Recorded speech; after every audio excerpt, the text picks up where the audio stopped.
After my wife and youngest son died in a sudden car accident, I thought the funeral would be the most painful moment of my life. I was wrong. During the will reading, my daughter inherited everything: the company, the house, everything we had built together. I was left with a crumbling shack and my wife's final message that made everyone believe I had destroyed our family. While I was still grieving, my daughter coldly said, "Pack your things and get out of my house." But when I finally reached that lonely place, I discovered a horrifying truth. Before we go any further, take a second to say hello in the comments. Where are you watching from tonight, your city or your country? I always love seeing how far these stories travel. And a quick note, some elements in this story have been creatively imagined to make the journey more engaging for everyone listening. I have buried friends. I have buried my parents. But nothing prepares you to stand between the graves of your wife and your youngest son, watching two mahogany caskets sink into Arizona desert sand while 200 people refuse to meet your eyes. I stood at the edge of those graves, 62 years old, a man whose 34 years as an aerospace engineer had never prepared him for this. The October wind cut through my black suit as I stared at the polished wood holding everything I had loved. Catherine Brennan Sullivan had been 60 when the accident took her. My wife of 34 years, a woman whose silver-streaked auburn hair and sharp green eyes had masked the brilliant mind that transformed Sullivan Industries into a $90 million enterprise. Now she was a name on a headstone. Beside her, Michael, my youngest, 28 years old, with my methodical mind and his mother's quiet courage. He had worked as an IT security analyst at the family company. 3 weeks ago, he sent me a text I never answered. "Dad, I found something. We need to talk." Now I would never know what he found.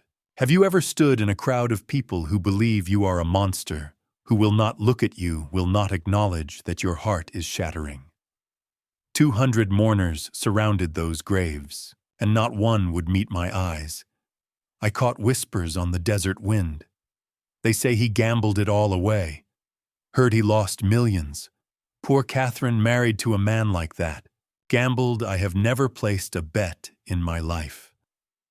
Yet here I stood, accused of something I did not do, mourning people I would have died to protect, while everyone treated me like a disease.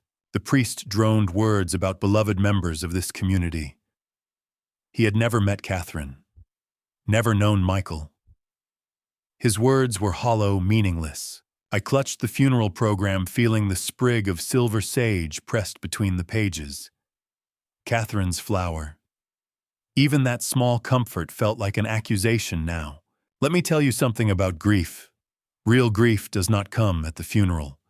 It comes in the quiet moments after, when you reach for a phone to call someone who will never answer.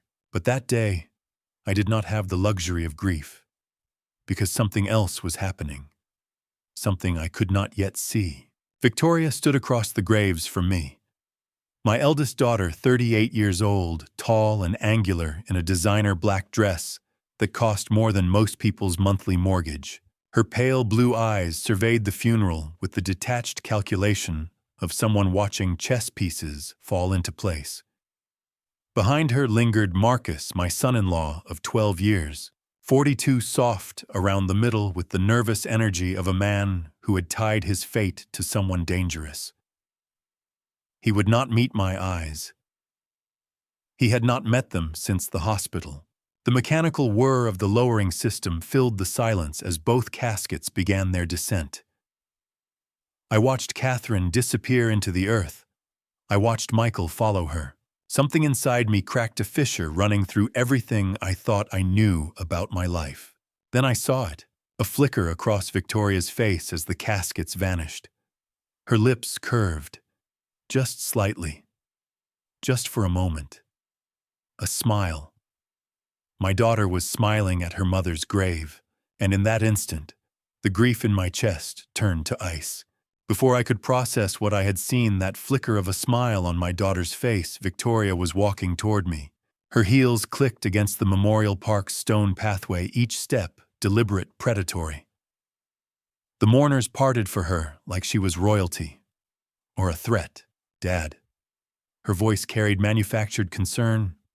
We need to talk about the will. Mr. Pemberton is waiting. Today I heard myself say, Victoria, we just buried your mother, which is exactly why we cannot delay. There are financial matters that need immediate attention. You understand. I searched her face for any trace of the daughter I had raised. The little girl who made me Father's Day cards with glitter glue. The teenager who cried on my shoulder when her first boyfriend broke her heart. I found nothing. Just cold calculation behind those pale blue eyes. Have you ever had someone you love look at you like you are a stranger? Like everything you shared meant nothing. That is how my daughter looked at me as she walked me to the car. 1 hour later, I sat in the offices of Pemberton and Associates in downtown Phoenix. Gerald Pemberton sat behind his mahogany desk, 63 years old, silver-rimmed glasses perched on a nose that had delivered difficult news for 4 decades. His leather chair creaked as he opened the manila folder with practiced solemnity. Victoria sat across from me, Marcus hovering at her shoulder. The room smelled of expensive leather and old money. The air conditioning hummed. Everything felt sterile, surgical. Pemberton began reading. Our family has endured significant financial strain due to decisions made without my consultation. Reckless investments. Poor judgment. A pattern of behavior that has placed everything we built at risk. I need you to understand something. In 62 years, I have never gambled. Not a lottery ticket, not a poker game, not a single bet. The words coming from that folder were not just wrong, they were impossible. Then Pemberton produced a USB drive. Mrs. Sullivan recorded this herself, he said. She wanted her voice to deliver the final provisions. He pressed play. Catherine's voice filled the room, and my heart shattered all over again. To my daughter Victoria and her husband Marcus, I leave the family home, Sullivan Industries, and all associated assets. They have shown the judgment and stability our family needs. I gripped the armrests until my knuckles went white. This was not Catherine. These were not her words. But it was her voice, clear and unmistakable, condemning me. To my husband Robert, I leave the property in Whispering Pines, Nevada. It is my hope that he will find peace there, away from the damage he has caused. The recording ended. Silence pressed against my ears like a physical weight.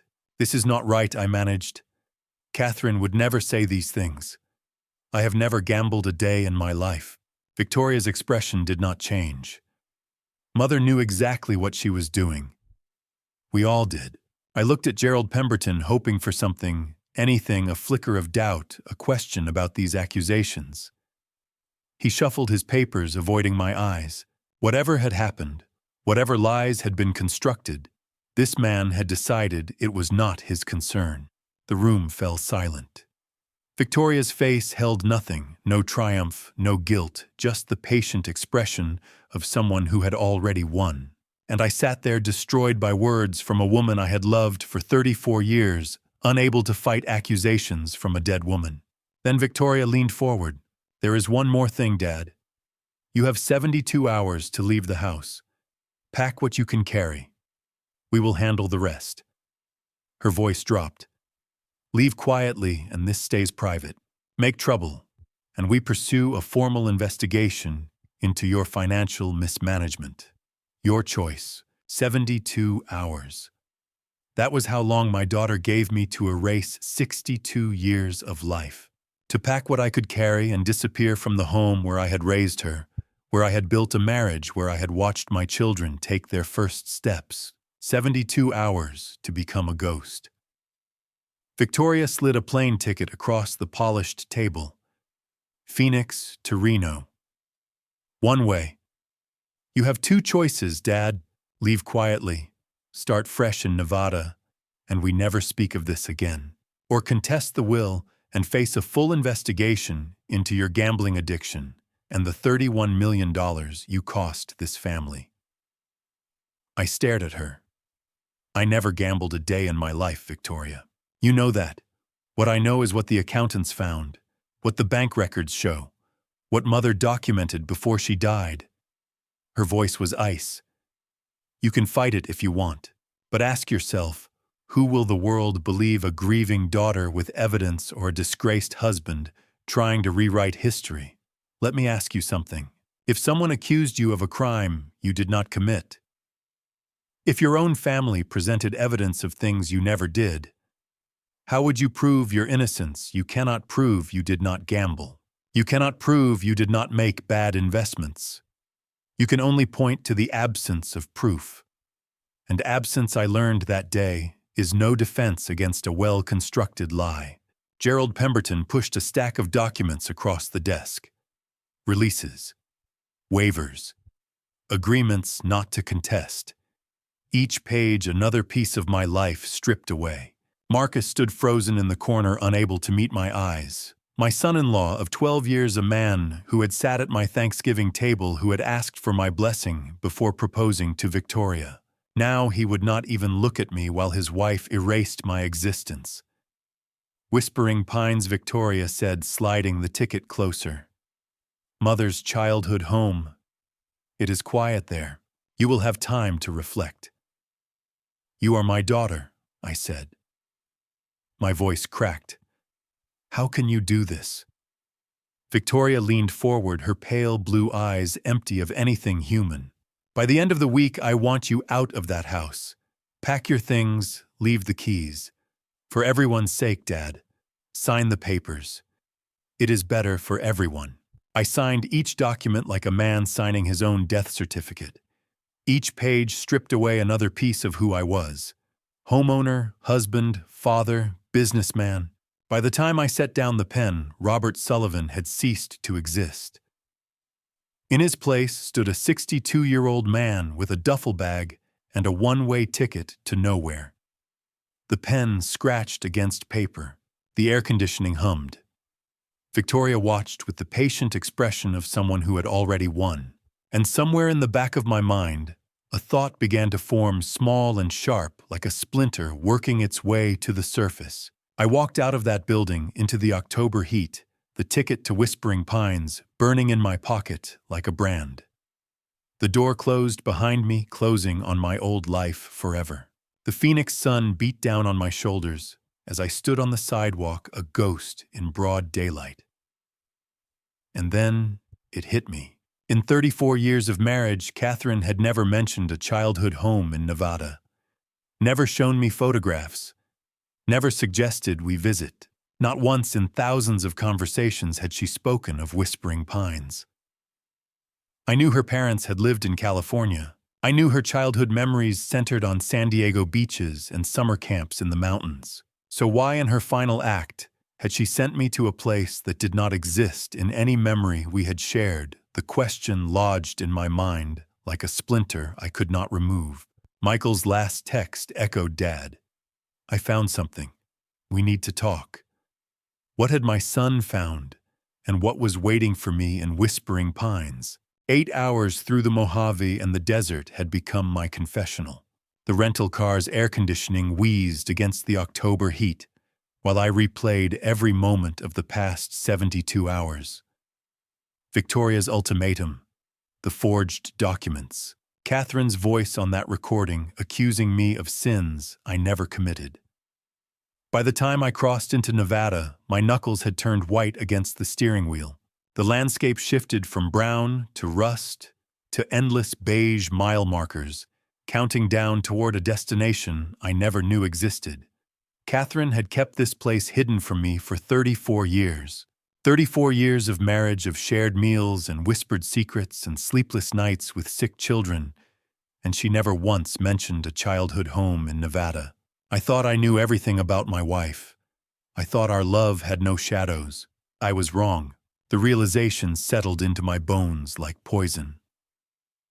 Catherine had compartmentalized her life, kept pieces of herself locked away in places I couldn't reach. What else had she hidden?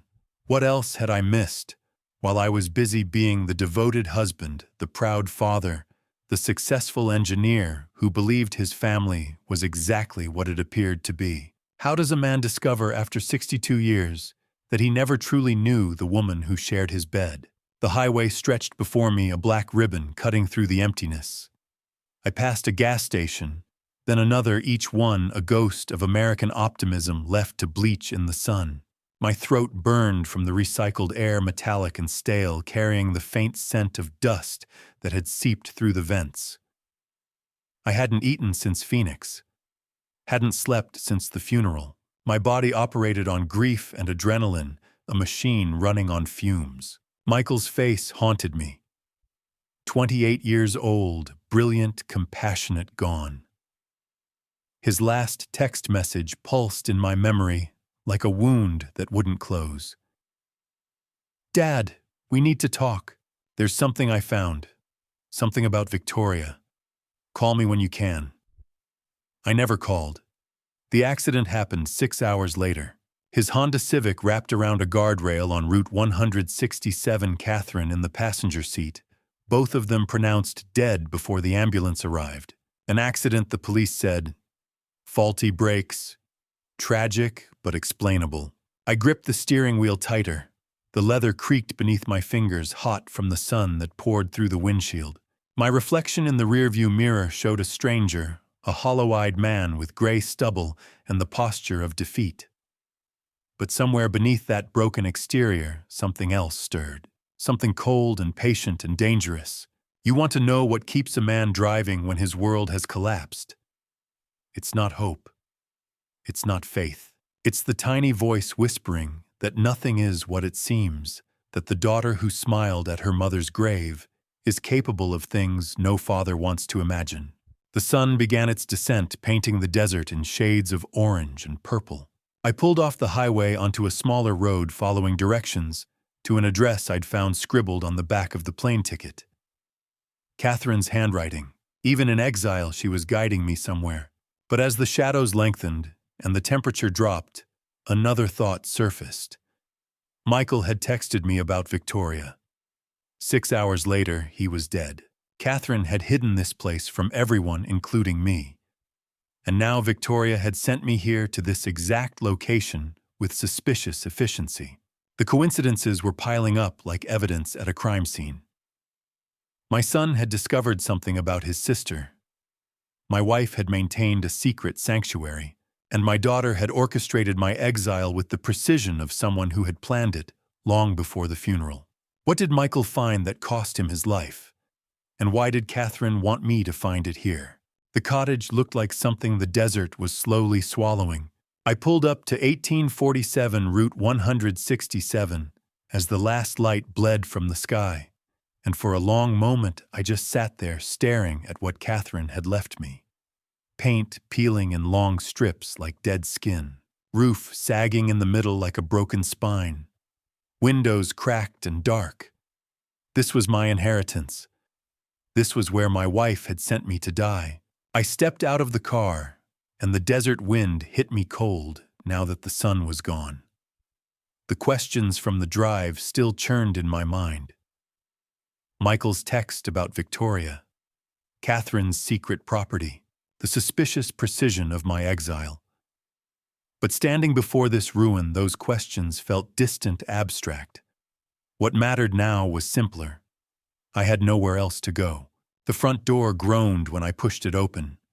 Dust swirled in the beam of my phone's flashlight, dancing particles that hadn't been disturbed in years. Furniture crouched beneath yellowed sheets like ghosts waiting to be revealed. The air tasted stale, thick with mildew and abandonment. My footsteps creaked against warped floorboards as I moved through the darkness. Then I reached the kitchen, and I stopped breathing. On a bare wooden table, gleaming in the pale light, sat a revolver. A Smith & Wesson .38, cleaned and oiled with the cylinder open to reveal 6 brass rounds. Catherine hated guns, would not even let Michael have a BB gun as a child. Had argued with me for years about the Second Amendment. So why was this here who had left it? The mystery should have alarmed me. Instead, I felt something else entirely. I felt relief. I need you to understand what that moment felt like. Standing in a dead woman's abandoned house holding a gun that should not exist, with nothing ahead of me, but empty days in an empty town where no one knew my name. I was 62 years old. My wife was dead. My son was dead. My daughter had erased me from existence with forged documents and a recording I still could not explain. And in my hand was a simple solution to a complicated problem. 6 rounds. One would be enough. I walked to the bedroom, revolver heavy in my grip. Sat down on a dusty mattress that smelled of decay and forgotten years. The springs groaned beneath my weight. Outside, the wind howled through cracks in the walls, the only sound in miles of emptiness. Have you ever held your own ending in your hands? Felt the weight of it cold and certain? I sat on that dusty bed with the revolver in my lap, and I thought about who would come to my funeral. Victoria. She would probably smile again, that subtle curve of her lips as the casket lowered. Marcus would not even show up. There was no one left who cared whether Robert Sullivan lived or died. No reason to keep fighting, no reason to keep breathing. My thumb found the hammer. My finger curled around the trigger. I raised the barrel toward my temple and closed my eyes, and that is when I smelled it. Silver sage. Faint at first, then stronger, sweet and herbal and impossible. Catherine's flower. The one she planted at every house we had ever lived in. The one she pressed into books and tucked into my luggage when I traveled. The one she said meant I am here when I cannot be here. But that was impossible. This house had been abandoned for years. Nothing could be alive in here. Nothing should smell like life in a place this dead. I lowered the gun slowly, my heart pounding against my ribs. The scent was coming from somewhere deeper in the cottage, from behind the bedroom closet door, from something that should not exist. Catherine, what did you leave me? I woke to silver sage. Not faint anymore, but strong, filling the dusty bedroom, like Catherine herself had walked through the door.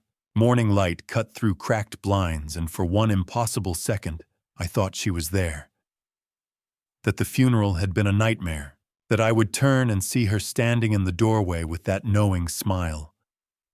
But she was not there. Only her scent. Only her ghost. The revolver still lay on the nightstand. I did not look at it. Something had changed in the night, something fragile that I was afraid to name. Hope, maybe. Or madness. Either way, I needed to find the source of that scent. I followed it through the cottage like a man tracking a memory. Past the kitchen, through a narrow hallway thick with dust, to the bedroom closet where the smell was strongest. The door groaned when I pulled it open, and what I saw made no sense. A silver sage plant, blooming, impossibly alive in a cracked clay pot, its leaves green and healthy in a house abandoned for years. The plant was thriving as if someone had been watering it, tending it, keeping it alive for exactly this moment. Let me tell you what it feels like to receive a message from the dead. Your hands shake, your heart pounds. You kneel in a dusty closet, touching leaves that should not exist, understanding that your wife planned this, that she knew you would come. Beneath the pot, half buried in dust, sat a silver box, small, elegant, engraved with a sage leaf pattern Catherine had loved. I lifted it with trembling fingers. Inside, a micro SD card, no bigger than my thumbnail, and a note. Cream-colored paper, soft and worn as if Catherine had held it many times. Her handwriting, the familiar loops I had seen on grocery lists and birthday cards for 34 years. 4 words that rewrote everything. Don't trust the will. Trust this. I read it again and again. The words blurred through tears I did not realize were falling. Catherine knew. The will, the recording, the accusations. All lies. My wife had hidden the truth in this cottage and trusted that I would find it. How long had she been planning this? I stared at that sage plant, and the math did not add up. Someone had watered it recently. Someone had placed the box.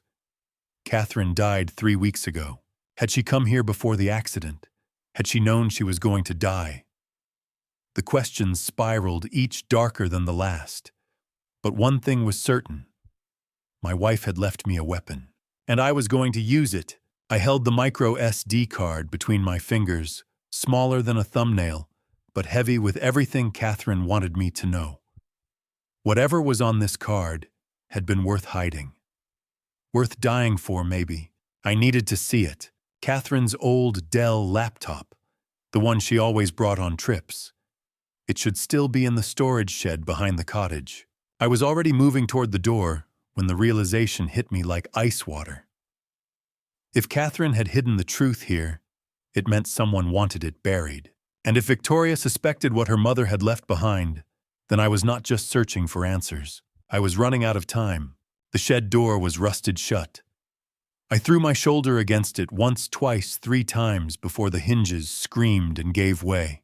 Inside, decades of forgotten furniture, cardboard boxes bloated with moisture, and there on a warped wooden shelf beneath a tarp gray with dust, Catherine's old Dell laptop. The one she used for personal files. The one she never let anyone touch. I grabbed it and ran back to the cottage, rust flakes still clinging to my palms. The micro SD card burned in my pocket like a promise. I needed power. I needed this ancient machine to wake up one more time. The laptop was dead. Completely dead. I pressed the power button and nothing happened. I pressed it again, holding it down, willing the screen to flicker. Nothing. I tore through the cottage like a madman, yanking open drawers, dumping boxes, searching for any cord that might fit. Kitchen cabinets, bedroom closets, a storage bin filled with Christmas decorations we never used.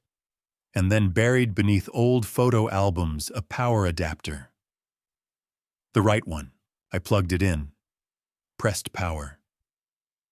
The screen flickered once, and the Dell logo appeared crawling across blackness like a resurrection. The battery indicator showed 3%, then 2. I watched the number drop and felt my heart drop with it. Everything Catherine wanted me to know was on this card. Everything that could prove my innocence, explain her death, expose whatever Victoria had done. And it was all about to disappear into a black screen because of a decade-old laptop with a dying battery. The fan whirred desperately, the machine burning hot beneath my fingers. I could smell it overheating, that acrid scent of electronics pushed beyond their limits. The boot sequence took forever. Blue loading bar inching across the screen while I forgot how to breathe.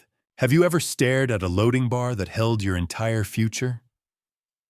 Watched it crawl across the screen pixel by pixel while your heart tried to beat its way out of your chest. That is what those 90 seconds felt like. 90 seconds of watching a blue bar inch toward completion while the battery dropped from 2% to 1%.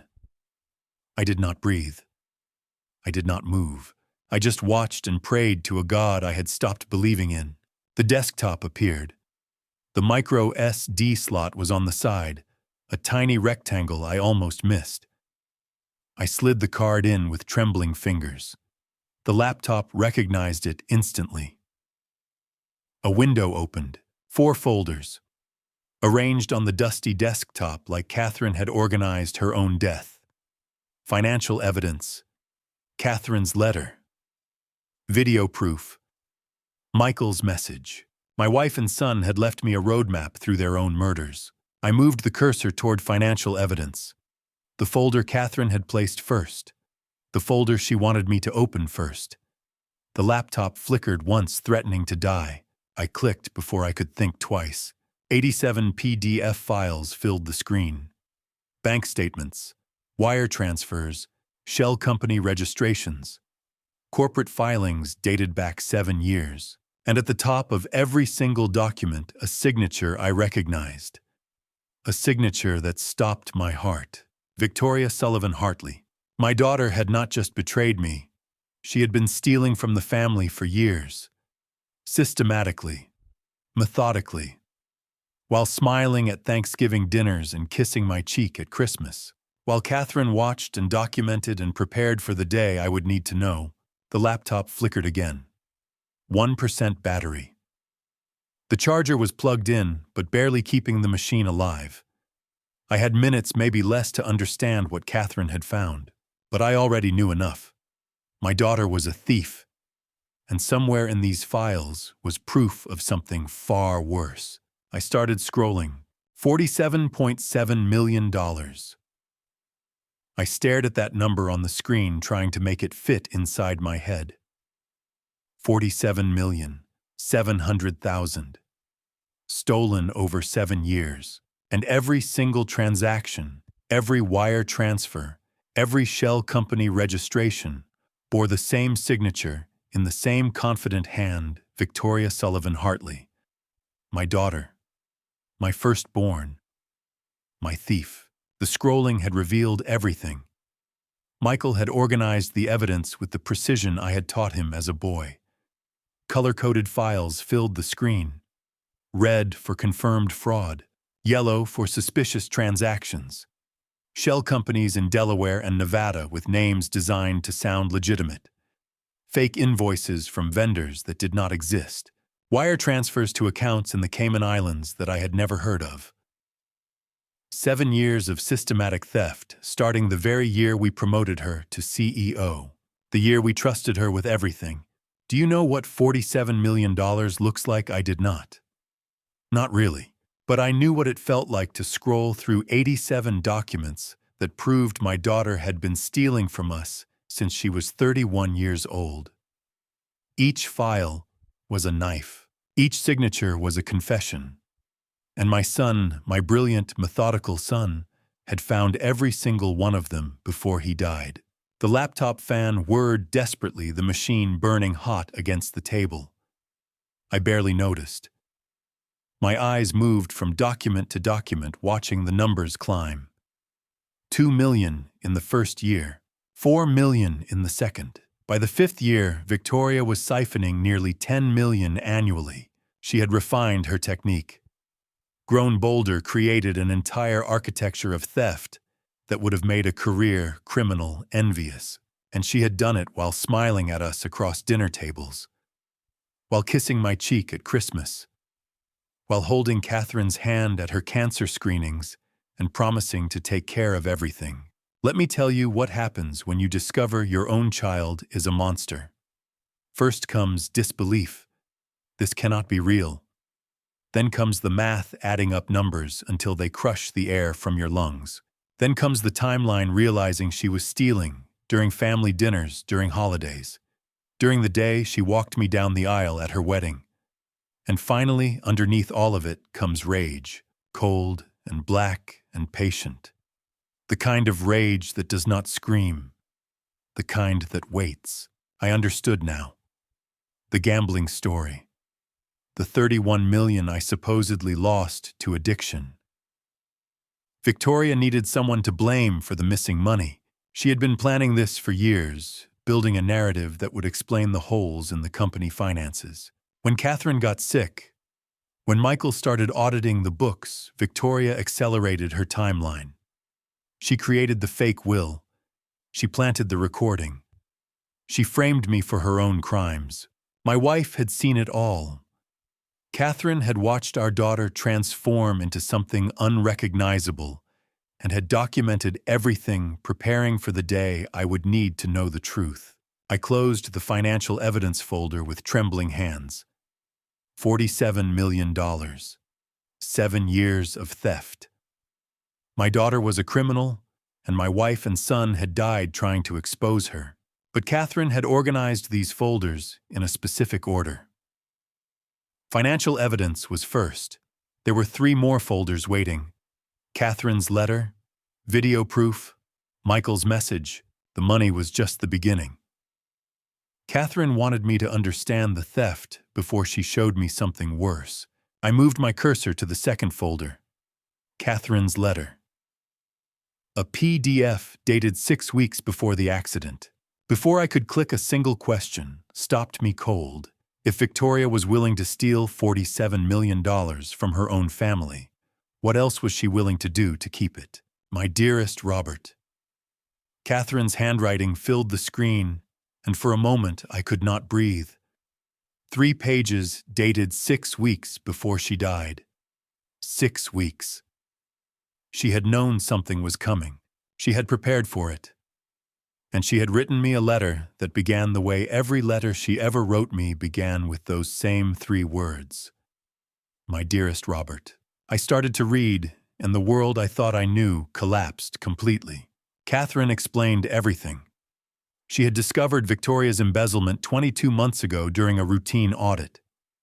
When she confronted our daughter privately, Victoria responded with threats. If Catherine exposed her, Victoria would destroy our family's reputation and frame me for the missing money. Michael discovered the same theft independently through his IT work and began secretly gathering evidence alongside his mother. The will. The fake will. Catherine had written it herself. I had to stop reading. My hands were shaking so badly the words blurred. Catherine had not betrayed me. She had sacrificed herself for me.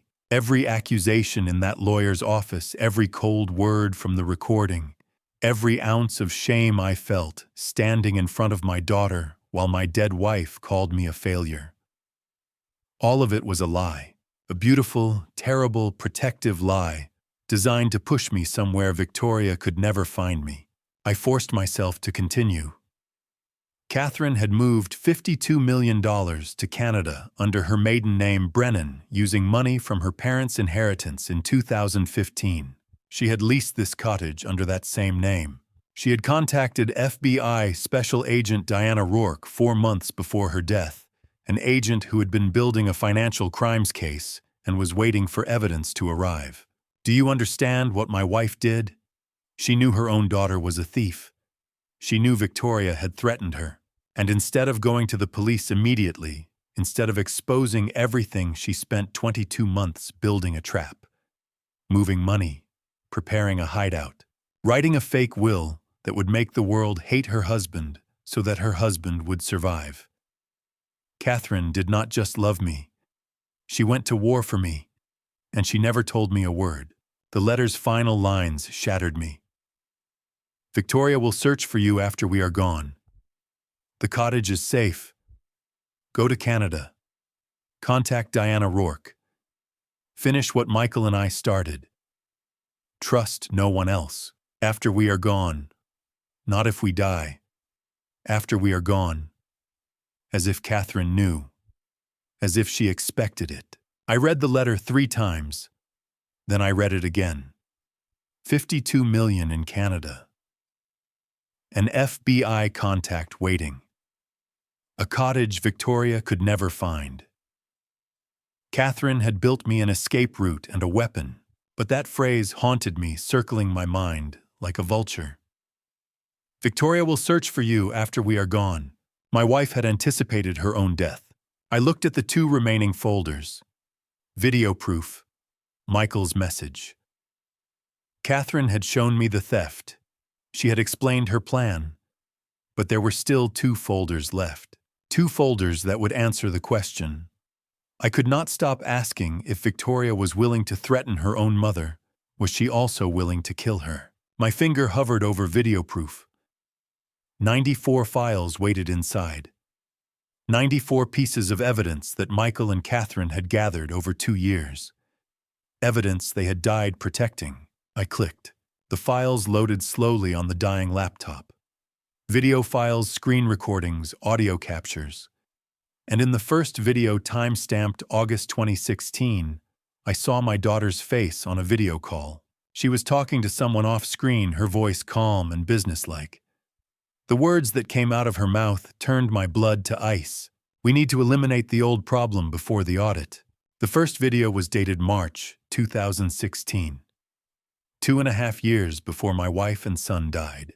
Victoria sat in her office at Sullivan Industries Marcus beside her, and I watched my daughter say words that stopped my heart. We need to eliminate the old problem before it eliminates us. Marcus nodded. Victoria smiled. And I understood that my daughter had been planning murder for years. 94 files. Michael had organized them chronologically, each one a step in Victoria's descent, from embezzler to killer. Videos 2 through 10 documented bank transfers and shell company meetings, coded conversations about moving money and covering tracks. But video 11 froze my blood. Screen capture footage from a shared family tablet. The tablet that sat in our living room for years. Victoria's browser history filled the screen: how to cause brake failure without detection, car accident, untraceable methods, brake line sabotage symptoms. She had searched for murder techniques on a device her mother and brother could access. Michael must have found that history. He must have realized what his sister was planning. I need you to understand what it feels like to watch your own child plan murder. You see her face, the face you watched grow from infant to woman. You hear her voice, the voice that once called you daddy. And you listen to her calmly discuss making sure they do not survive. Your wife, your son, her mother, her brother, eliminated like problems on a spreadsheet. I watched 11 videos before I had to stop. Not because I could not bear to see more, but because my hands were shaking too badly to click the mouse. Video 37 contained intercepted phone calls. Victoria's voice crackled through laptop speakers discussing the arrangement with someone whose voice I did not recognize.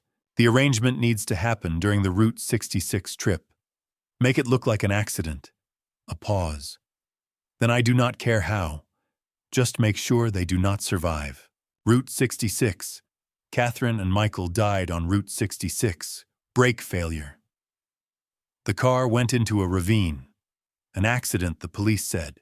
But it was not an accident. It was an arrangement. How do you unsee something like that? How do you unhear your daughter ordering the deaths of her mother and brother? Catherine and Michael died on Route 66 because Victoria arranged it. She used a family tablet to research how to kill them. She paid someone to sabotage their brakes. And she did it all to protect $47 million in stolen money. My daughter murdered my wife and my son. I sat in that dark cottage, the laptop screen glowing with evidence of Victoria's crimes, and I understood everything now. The theft, the threats, the fake will that Catherine had written to protect me. The accident that was never an accident. Victoria had eliminated everyone who could expose her, and she thought she had gotten away with it. She thought I was a broken old man, exiled to the desert with nothing but a fabricated gambling addiction and a dead wife's accusations. She did not know about Catherine's plan. She did not know about the evidence Michael had gathered. She did not know that I was sitting in a cottage she could never find, watching proof of her crimes unfold on a dying laptop. One folder remained. Michael's message. My son had left me something. His final words. His last testament before Victoria's arrangement killed him. I clicked the folder with trembling hands. A single audio file appeared, Michael_final_message.mp3. 47 minutes long. Recorded 2 days before he died. My son's voice was about to fill this dusty room. The last words he would ever say to me. I pressed play and held my breath. My son's voice filled the cottage for the first time in 3 weeks. Hey Dad, it's Michael. October 15th, 2018. If you're hearing this, Mom and I didn't make it. I stopped breathing. The dead do not speak. But here was my boy alive in my ears talking to me from the grave. 47 minutes. That is how long Michael spoke. He told me everything. 18 months ago, during a routine IT audit, he found discrepancies in the company servers. $47 million moved through shell companies, all traced back to Victoria. He had confronted her privately, thinking he could reason with his own sister. Biggest mistake of my life, Dad. She looked at me like I was already dead and said, "You tell Dad and I'll destroy everything he loves, starting with Mom." Michael and Catherine had talked. They could have run. They could have told me. But Victoria would have come for me first. So they stayed. They gathered evidence. They built a case that would destroy her. Have you ever heard a dead person say goodbye, not in memory, not in dreams, but their actual voice recorded hours before they were murdered. Speaking directly to you, that is what 47 minutes of Michael's message felt like. Every word was a knife. Every pause was a grave. My son knew he was going to die. He knew Victoria's threats were not empty. And he stayed anyway. I'm not afraid, Dad. I'm proud. Mom and I chose this. We chose to protect you. The tears came then. Not the weak tears of grief I had shed at the funeral. These were different. Harder. My son chose to die for me. My wife chose to die for me. And I had spent 3 weeks believing they had betrayed me. I had held a gun to my head in this very room, ready to end my worthless life. They died heroes. I almost died a fool. Michael's voice continued growing softer toward the end. He told me about the FBI contact, about Catherine's plan to move money to Canada, about the cottage Victoria would never find. He told me he loved me. He told me to finish what he and Catherine had started. Then his final words, struggling through labored breathing. Dad, if you're hearing this, check the sage. Everything you need. Mom hid it where the sage grows. Check the sage, Dad. His voice broke weak and strained. Evidence package sent. October 15th, 11:47 p.m., the recording ended with static. Someone else had copies of everything. Michael had sent the evidence to a failsafe I did not yet know about, and he had told me exactly where to find Catherine's final message. The sage, the silver sage, that had led me to this cottage in the first place. Silence filled the cottage. I sat in the darkness, my son's voice still echoing in my ears, and I understood what I had to do. Catherine and Michael had died to give me this weapon. I would not waste their sacrifice. I would take this evidence to Diana Rourke. I would watch Victoria's world collapse. I would make my daughter pay for murdering my family. Then I heard it. A sound that did not belong.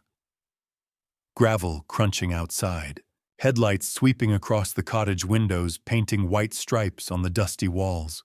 Car doors slamming. 1, 2, 3. Victoria's voice cut through the Nevada night, sharp and businesslike. Check the cottage. He's been here too long. They had found me. Victoria had tracked me to the one place Catherine thought she would never look. The evidence was on this laptop, on the micro SD card in my pocket. Everything my wife and son had died for, and my daughter's people were 20 feet from the door. I had seconds to decide: surrender and die or run and fight. I killed the laptop screen. Darkness swallowed the cottage. Outside, an engine idled at the end of the dirt road. A black Tesla, headlights off, waiting like a predator. Victoria had not just found me. She had been watching, waiting for me to find everything before she made her move. This was never a search. It was a trap. I moved through the darkness with desperate efficiency, muscle memory guiding me through a cottage I had explored for barely a day. The micro SD card went into my shoe, taped against the sole, with medical tape from the bathroom. Catherine's evidence against my skin. My father's Seiko watch went into my pocket, the only inheritance worth keeping. $800 in cash. A dead man's watch. A card smaller than my thumbnail. This is what 40 years of building a life comes down to. Through the window, I watched the Tesla's silhouette. A figure emerged from the driver's side. Unhurried, confident. The walk of someone who had done this before. You want to know what survival feels like? It feels like taping evidence inside your shoe while a killer walks toward your door. It feels like choosing which memories to leave behind, because you can only carry what fits in your pockets. It feels like saying goodbye to your dead wife's hiding place while your heart screams to stay and fight. But I could not fight. Not yet. Not with everything Catherine and Michael had died for sitting in my shoe. The figure passed under the single streetlight at the edge of the property, and my blood turned to ice. Marcus Hartley, 42 years old, Victoria's husband of 15 years, a man I had welcomed into my family and toasted at Thanksgiving dinners. In the murder planning videos, he had discussed killing my wife with the casual tone of someone ordering lunch. Now he walked toward my door with that same unhurried confidence, his face illuminated, just long enough for me to see him smile. How long does it take a man to walk 200 yards? I counted his steps through the window, measured my remaining life in footfalls. 60 seconds, 90. Does it matter when you are watching your executioner approach in real time? Marcus stopped 20 feet from the cottage. He pulled out his phone. My pocket buzzed. A text from Victoria. The screen glowed in the darkness like a taunt. Hi, Daddy. Marcus says hello. You have something that belongs to me. Come outside and we can discuss this like family. Family. She used that word. The woman who murdered her mother and brother, who framed her father for gambling addiction, who sent her husband to finish what the brake tampering had started. Family. I looked at the back window. The desert stretched into darkness beyond the glass, cold and vast and terrifying. But it was also empty. No headlights. No figures. No trap that I could see. $800. One micro SD card containing proof of $47 million in theft and 2 premeditated murders. And a 2-minute head start if I moved right now. Marcus's footsteps resumed. Gravel crunched beneath his shoes, each step bringing him closer to the porch. Closer to the door. Closer to the evidence that would destroy his wife and send them both to prison for the rest of their lives. Catherine had planned for this. She had hidden everything here knowing Victoria might come looking. She had given me a weapon and a reason to survive. My wife and son had died so I could live. I would not waste their sacrifice. I moved toward the back window. Heart-pounding evidence burning against my foot, my daughter's husband, 10 seconds from the front door. The phone rang as my fingers touched the back window. Victoria's number glowed on the screen. I answered the call from my daughter, the one who murdered my wife and son. Daddy. Victoria's voice came through like silk wrapped around a razor. My eldest child, 38 years old, CEO of the company I built, murderer of her mother and brother, speaking to me with the same sweet tone she had used at age 6, asking for ice cream. I've been so worried about you. I pressed my back against the cottage wall, watching Marcus's shadow through the front window, and played the role of my life. I'm fine, sweetheart. My voice cracked perfectly, not from performance, but from genuine exhaustion that I channeled into weakness. Just tired. So tired. Your mother's things are here. Dusty boxes. Nothing important. Marcus stood motionless on the porch, phone to his ear, waiting for orders. Victoria was running this operation from Phoenix, and I was caught between her voice in my ear and her assassin 10 feet away. Have you ever had to lie to someone who murdered your family? Have you ever had to make your voice shake with fake grief while rage boiled in your chest? I stood in that dark cottage. Phone pressed to my ear and gave the performance of my life. Academy Award for Best Actor in a Survival Situation. The prize was living until morning. Did you find anything interesting? Victoria's tone shifted slightly, an edge beneath the honey. Mom sometimes left old papers around. Financial documents, that sort of thing. There it was. The slip. She knew about Catherine's evidence. She had known all along. Just dust, honey. I let my voice waver. Dust and memories. Nothing worth keeping. Silence stretched between us. I bit the inside of my cheek until I tasted copper, steadying myself against the urge to scream accusations through the phone. What does it cost to call your father daddy while planning his murder? What kind of person asks about her mother's hidden papers while her hired man waits outside to finish the job? I used to wonder. Where I went wrong raising Victoria. Now I wondered if she had ever been human at all. Good. Victoria's voice warmed again, satisfied. That's good, Daddy. Stay there tonight. Don't go anywhere. For your safety. I'll have someone check on you in the morning. For your safety. She said it the way a doctor says this won't hurt. Both lies. Both preludes to something terrible. Okay, sweetheart.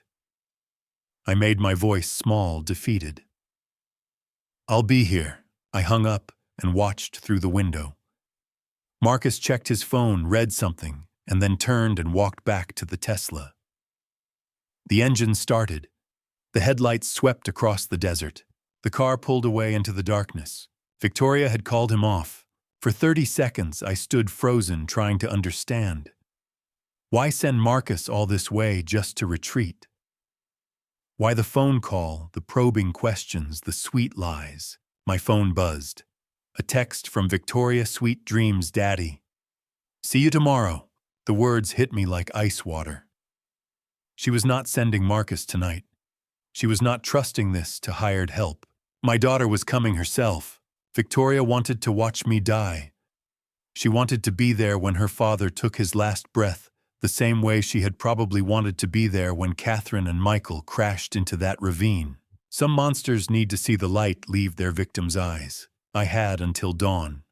Maybe less. Victoria would bring resources Marcus could not. Professionals, backup. Whatever it took to recover the evidence and eliminate the last witness to her crimes. I looked at the back window, then at the empty desert beyond. Time to run. 3 degrees Celsius. 11 p.m. I stripped off my light-colored shirt and pulled on the darkest clothes I could find. A navy sweater. Catherine had packed black work pants from the closet. Victoria thought she had until morning. She was wrong. I was not waiting for my daughter to come kill me. I was leaving tonight. I killed every light in the cottage and memorized the back window's position. Checked that the micro SD card was secure in my shoe. $800 in my pocket. My father's Seiko watch. The revolver I left behind. I would not become a killer to catch one. At 11:07 p.m. headlights appeared on Route 167. Marcus had returned. Either he had disobeyed Victoria's orders, or she had lied about waiting until morning. Either way, my window had shrunk from hours to seconds. I heard gravel crunch, footsteps on the porch. Then the front door exploded inward with a single kick. I dropped from the back window into the freezing Nevada night. You want to know what it feels like to run for your life at 62. Your knees scream. Your lungs burn. Every step is a negotiation between terror and physics. You tell yourself you will rest in a minute, just one more minute, but you know stopping means dying. So you keep running. Because your murdered son told you to live northwest. The highway was northwest. I ran through the darkness, feet pounding against cold sand, breath coming in ragged gasps. Behind me, the Tesla's engine roared to life. A spotlight swept across the desert, hunting for movement. Then the dust storm hit. It came like the wrath of God, if God had decided just this once, to take the side of a broken old man against a monster in human skin. Sand scoured my face. Wind pushed me sideways. I could not see my own hands in front of me. But behind me, that Tesla spotlight died in the swirling chaos. The storm was trying to kill me, but it was killing my hunters faster. I ran blind. The wind told me which direction was northwest, and I trusted it with my life. Sand filled my mouth, my nose, my eyes. My lungs burned from cold and exertion. My bad left knee screamed with every impact. But I did not stop. Michael and Catherine died for this evidence. I did not get to stop. Minutes stretched into eternity. I ran until my legs gave out, collapsed behind a rock formation with sand still whipping around me. The storm was weakening. Soon Marcus would be able to search again. I checked my shoe. Micro SD card still there. I checked my pocket. Phone dead from the cold. I was alive. I was lost. I was freezing. And somewhere in this desert was a highway, a town, a chance. Catherine, if you can hear me, thank you for the dark sweater. Thank you for oiling that window. Thank you for thinking of everything. I forced myself up on shaking legs. Northwest. Keep moving northwest. The dust was settling, visibility slowly returning. My fingers were numb, my lips cracked and bleeding. Every breath tasted like sand and copper. That is when I saw the lights, not Tesla headlights. Something else. A building alone on the highway, windows glowing yellow through the thinning dust. A diner, open at nearly midnight in the middle of nowhere like an answered prayer. I stumbled toward those lights. Each step was a victory against my failing body. The wind died. The sand settled. And through the clearing air I read the sign, Desert Rose Diner. Open 24 hours. I had escaped the storm. I had escaped Marcus.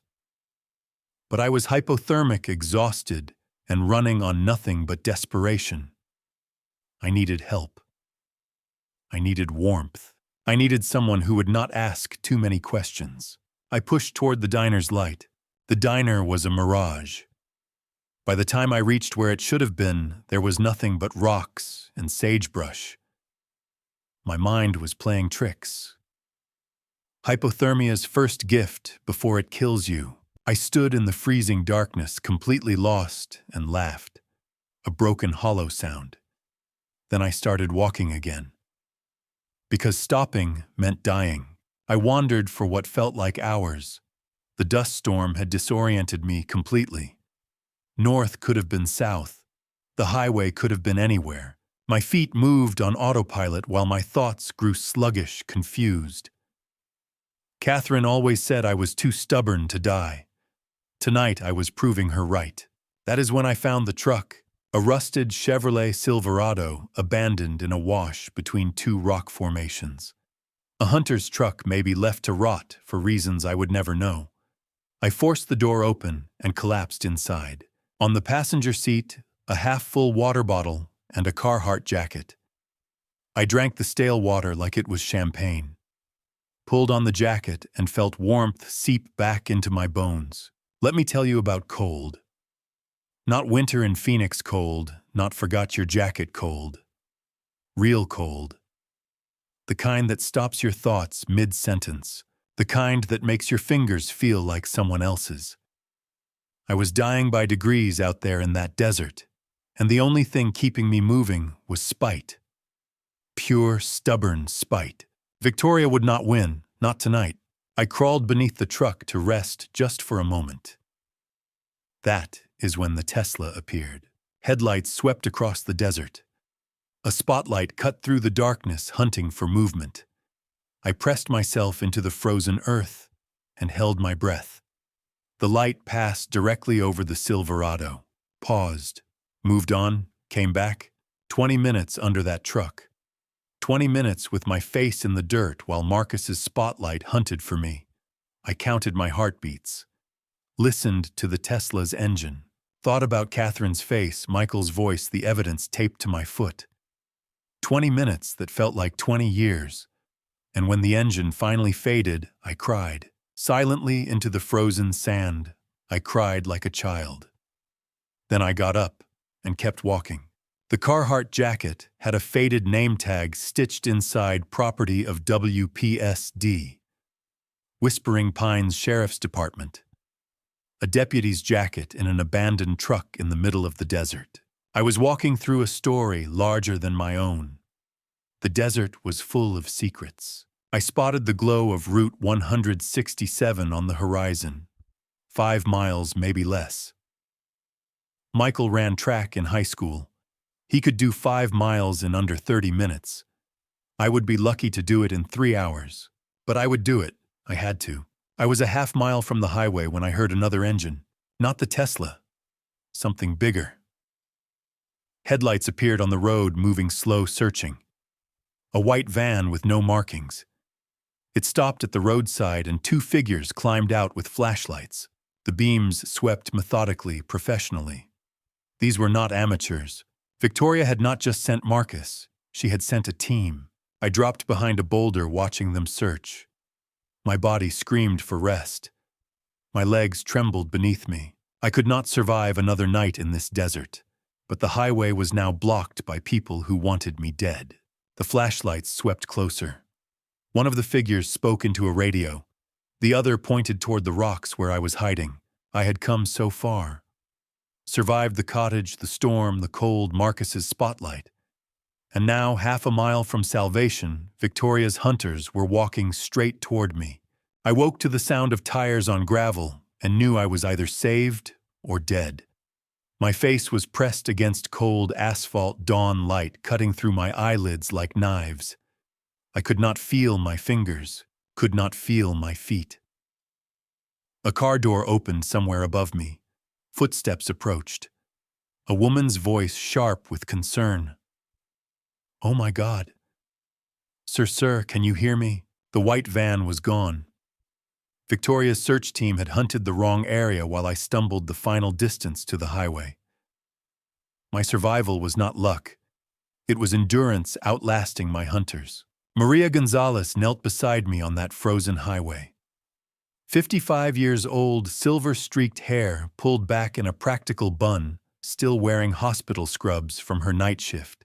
Her hands moved with the confidence of 3 decades in nursing, checking my pulse, my pupils, my temperature. She had kind eyes and a no-nonsense voice, and she saved my life without ever asking why it needed saving. "Don't try to talk," she said, wrapping me in an emergency blanket from her trunk. "You're hypothermic.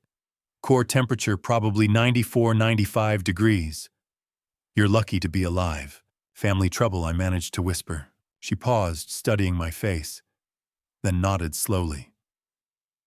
"I've seen family trouble before. The kind that leaves people on highways at dawn. You don't have to explain. Do you know what it feels like to be saved by a stranger? Not in a movie way. No dramatic speeches, no heroic music. Just a tired woman in scrubs who stops her car because she sees someone dying and decides that helping matters more than getting home to sleep. Maria Gonzalez saved my life with blankets and coffee and questions she chose not to ask. That is what real heroes look like. She drove me to her home, made me soup. Let me shower and change into clean clothes she said belonged to her son. When I was stable enough to stand without shaking, she did something I will never forget. She handed me keys to a silver Honda Civic. "My son's in the Army," she explained. "Won't need this for 6 months. Return it when you can, or don't. Some things matter more than cars." "I'll pay you back," I told her. "Everything. I swear it." Maria smiled a tired smile that held decades of wisdom. "I know you will. I can see it in your eyes. You're not running from something. You're running toward something." She handed me the keys like she was handing me a second chance at life. Because she was. I stood in her driveway, this woman I had known for 2 hours, and I cried. Not the silent tears from the desert. Real crying, the kind that shakes your whole body. She just nodded like she understood everything. "Go," she said. "Do what you need to do. And survive." I asked why she was helping a stranger this way. She told me her own daughter had fled an abusive husband 5 years ago. Strangers had helped her survive when family could not. Maria was paying forward a debt she could never fully repay. "Good luck, Mr. Sullivan, Robert Sullivan. And I won't forget this. Ever." I drove north in Maria's son's Honda, evidence in my shoe, $800 in my pocket, and a name burning in my mind, Eleanor Hartwell. Catherine's letter had been specific. If everything went wrong, go to Vancouver. Find Eleanor Hartwell, the attorney Catherine had trusted with everything. The woman who held 52 million Canadian dollars with my name on it. I had a 12-hour drive ahead, and a daughter who would soon realize I had escaped. The race to Canada had begun. 65 miles per hour, not a mile faster. I drove like a man with nothing to hide and everything to lose. Baseball cap, pulled low sunglasses on even at dusk. Every cop car made my heart stop. Every black sedan in the rear view could be Victoria's people. 5 hours to Phoenix. 5 hours of paranoia, truck stop, coffee, and radio silence. I was not driving to Vancouver first. Catherine's letter had mentioned a second contact. James Sullivan, my brother, the one I had not spoken to in 8 years. Catherine had reconnected with him, secretly knowing I might need family help. She had built an underground railroad for my survival, and Phoenix was the next station. Flagstaff at midnight. Sedona at 3 a.m. Each mile marker a small victory. Each hour survived a miracle. I paid cash for everything, kept my face turned from cameras, bought gas station sandwiches that tasted like cardboard and coffee that tasted like burnt rubber. The Honda hummed beneath me, Maria's son's car, carrying me toward a brother I had wronged. Have you ever driven through the night knowing someone wants you dead? Every pair of headlights becomes a threat. Every rest stop is a potential ambush. You stop trusting your own shadow. I drove 5 hours in that state, wound tight as a spring, jumping at every semi-truck that passed too close. Sleep deprivation and paranoia make excellent traveling companions. Near dawn, somewhere outside Phoenix, I turned on the radio to fight the exhaustion. Static, country music, talk radio. Then a news broadcast that froze my blood. Sullivan Industries CEO Victoria Sullivan Hartley announced today that company founder Robert Sullivan has taken voluntary retirement effective immediately, citing health concerns following recent family tragedies. Voluntary retirement. I built that company from nothing. 40 years. And my daughter just erased me with a press release. The radio announcement hit me like a second funeral. Victoria was not just killing my body. She was killing my legacy, my identity, everything I had spent 40 years building. Voluntary retirement. Those two words erased decades of work, thousands of employees who knew my name, a company that bore my family's legacy. I was being murdered in slow motion, and the world was applauding my killer for her compassionate handling of a family tragedy. She was not just trying to kill me. She was making sure that when I died, no one would even notice I was gone. My passwords would be changed. My access revoked. My accounts frozen. All legally, all publicly justified. Victoria was executing a complete identity erasure while I drove through the Arizona desert with evidence taped to my foot. I arrived in Phoenix at dawn and parked in a Walmart lot, slept for 2 hours with the micro SD card pressed against my chest, too exhausted to drive another mile, too paranoid to sleep anywhere traceable.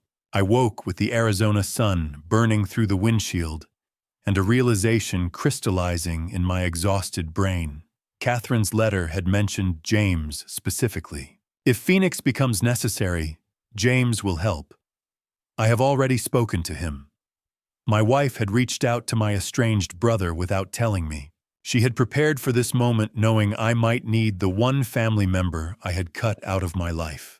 8 years since I had spoken to James. 8 years since he left Sullivan Industries over ethical concerns, and I had called him a coward for walking away from the family business. Now I had his address. I had the evidence, and I had to face the man I had wronged and ask him to save my life. Catherine had known this moment would come. She had prepared everything, even my humiliation. I started the Honda and pulled out of the parking lot, heading toward my brother's house.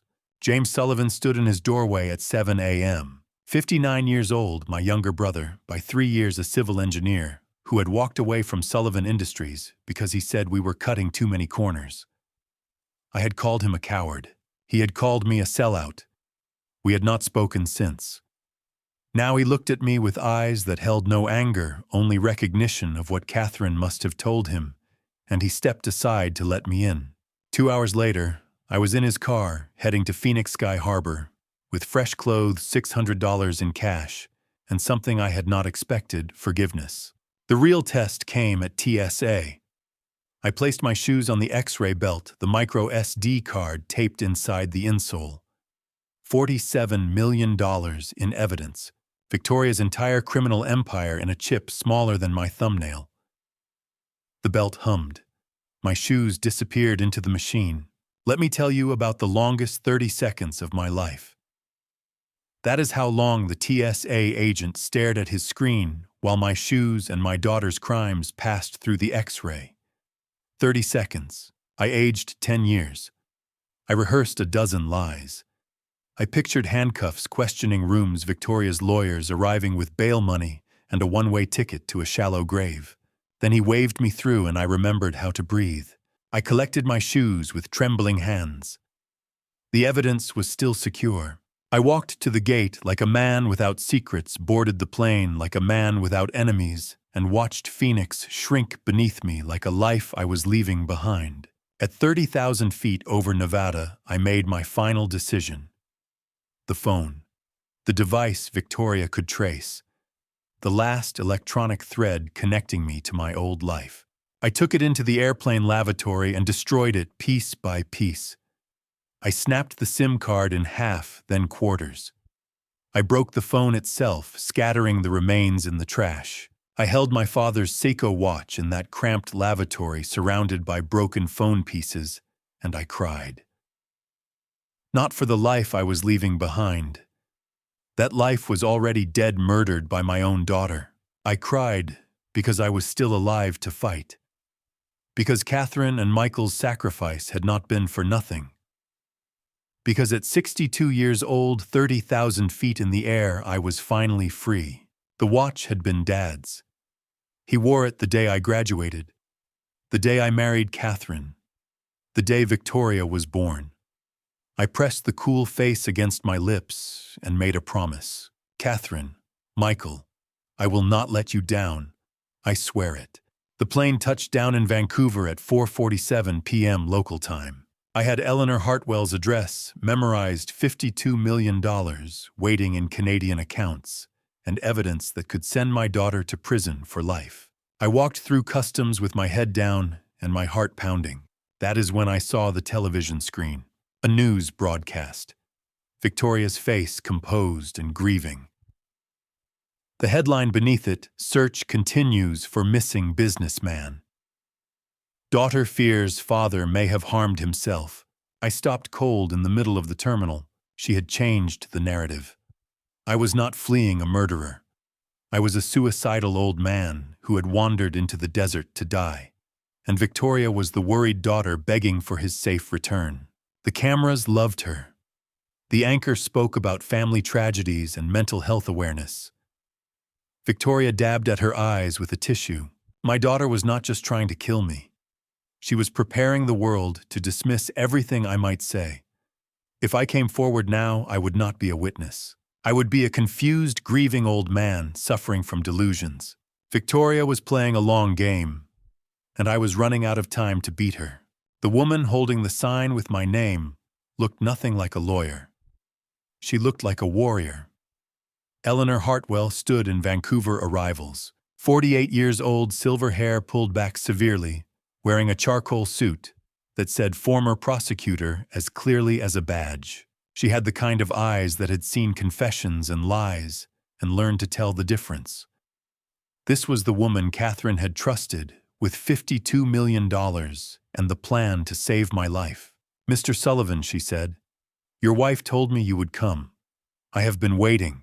Catherine had given her my flight information months ago, predicting exactly which route I would take if everything went wrong. Eleanor was not here by chance. She was here by design. My wife's design. We drove through Vancouver's rain-slicked streets, while Eleanor explained 18 months of secret planning. Catherine had contacted her after discovering Victoria's embezzlement. Together they had moved 52 million Canadian dollars in legitimate Sullivan assets into accounts under my name. Real estate, investment portfolios, liquid assets. All legal, all untouchable by American courts. I sat in Eleanor's car as Vancouver rain streaked the windows, and I felt my wife's presence for the first time since her death.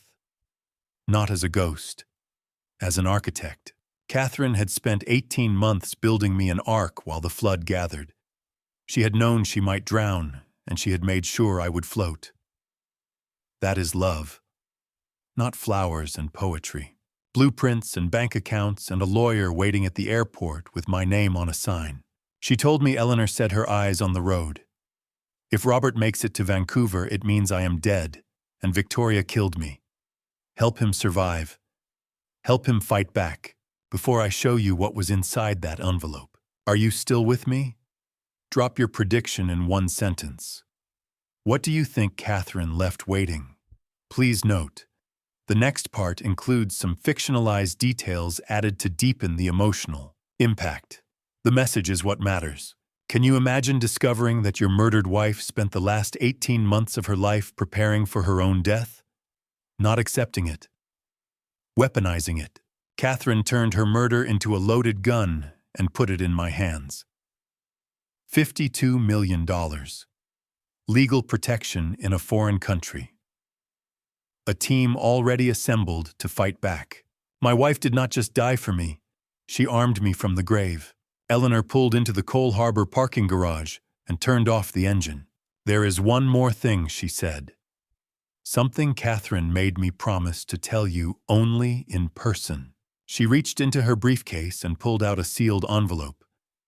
Catherine's handwriting on the front for Robert. When you are ready to end this. I opened it with trembling fingers. Inside was a name and phone number. Diana Rourke, FBI Financial Crimes Division, and beneath it, in Catherine's precise script, she is expecting your call. I gave her everything 18 months ago. Victoria's arrest warrant is already written. All you have to do is sign the complaint. I stared at those words. Catherine had not just gathered evidence. She had built the entire FBI case. She had handed the federal government everything they needed to arrest our daughter, then waited. Waited for Victoria to make her move. Waited for me to survive long enough to trigger the trap. My wife had been dead for 3 weeks, but she was still fighting, still protecting me, still dismantling Victoria piece by piece from beyond the grave. All I had to do was make one phone call. The Cole Harbor condo was worth $4 million. Floor-to-ceiling windows overlooking the harbor.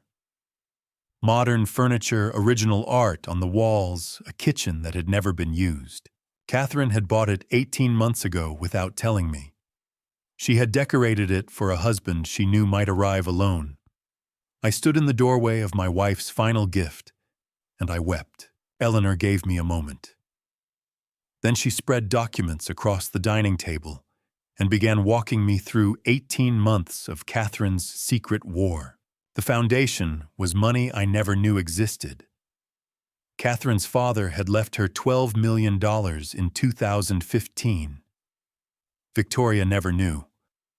Catherine had kept it separate, never touched it publicly. That was the seed money for everything that followed. She never told me about the inheritance, I said. She could not, Eleanor replied. Victoria was already monitoring your accounts by then. Catherine needed capital Victoria could not trace. Over 22 months, Catherine had converted legitimate Sullivan assets. Her shares, her properties, her retirement accounts. Everything moved here to Canada. Legally, transparently, if anyone had thought to look in the right country. Do you understand what my wife did? She watched her daughter plan murder. She gathered evidence, moved money, built a fortress in another country, all while cooking family dinners and attending company meetings.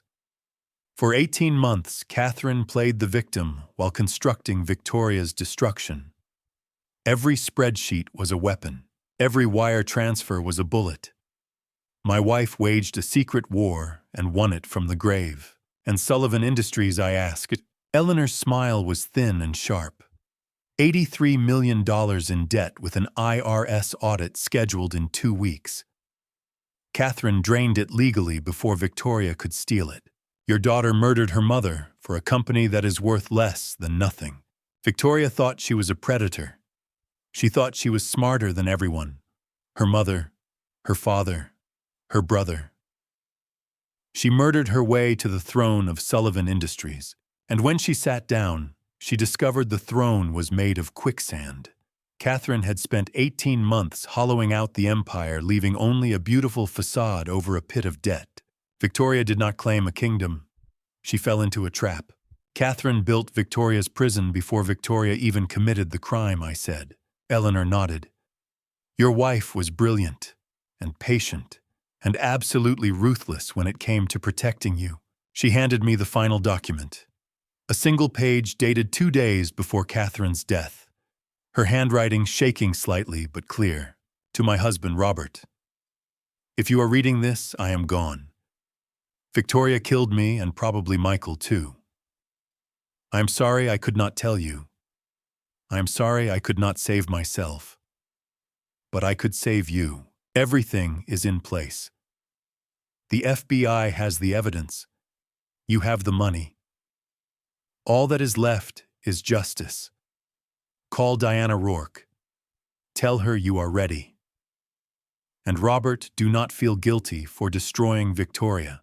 She stopped being our daughter the day she decided to kill us. Finish what I started. I love you. Always. Catherine. I held my wife's last words in my hands. Rain streaked the windows behind me. The harbor lights twinkled through the glass like stars reflected in dark water. Catherine had written this letter knowing she might die, knowing Victoria might kill her. And still she had planned. Still she had prepared. Still she had loved me enough to build me a life from the wreckage of her own death. I looked at the phone number for Diana Rourke. I looked at Catherine's letter. I looked at the city lights of Vancouver, the place my wife had chosen for my second chance. I made my decision. Agent Diana Rourke appeared on Eleanor's laptop screen at exactly 6 p.m. Pacific time. 42 years old, FBI Clown. Financial Crimes Division out of Phoenix, with cropped brown hair and eyes that had seen every kind of corporate crime. She spoke with the measured precision of someone who built cases brick by brick and never lost in court. This was the woman Catherine had trusted with Victoria's destruction. Mr. Sullivan, she said. Your wife contacted my office 4 months before she died. I have been waiting for this call ever since. 4 months. Not 18. Catherine had only gone to the FBI after exhausting other options. The FBI connection was her last resort, not her first plan. Diana explained what Catherine had provided: financial records, communication logs, preliminary evidence of the embezzlement scheme. But the FBI could not move without a formal complainant. Catherine knew she might die before she could file, so she arranged for me to be that complainant, giving the FBI everything they needed while ensuring I would be the one to trigger the investigation. I have additional evidence, I told her. Everything from the cottage. The SD card with the videos, Michael's final message, all of it. Courier it to our Phoenix office tomorrow, Diana said. Forensic analysis takes 48 hours, maybe less if I push.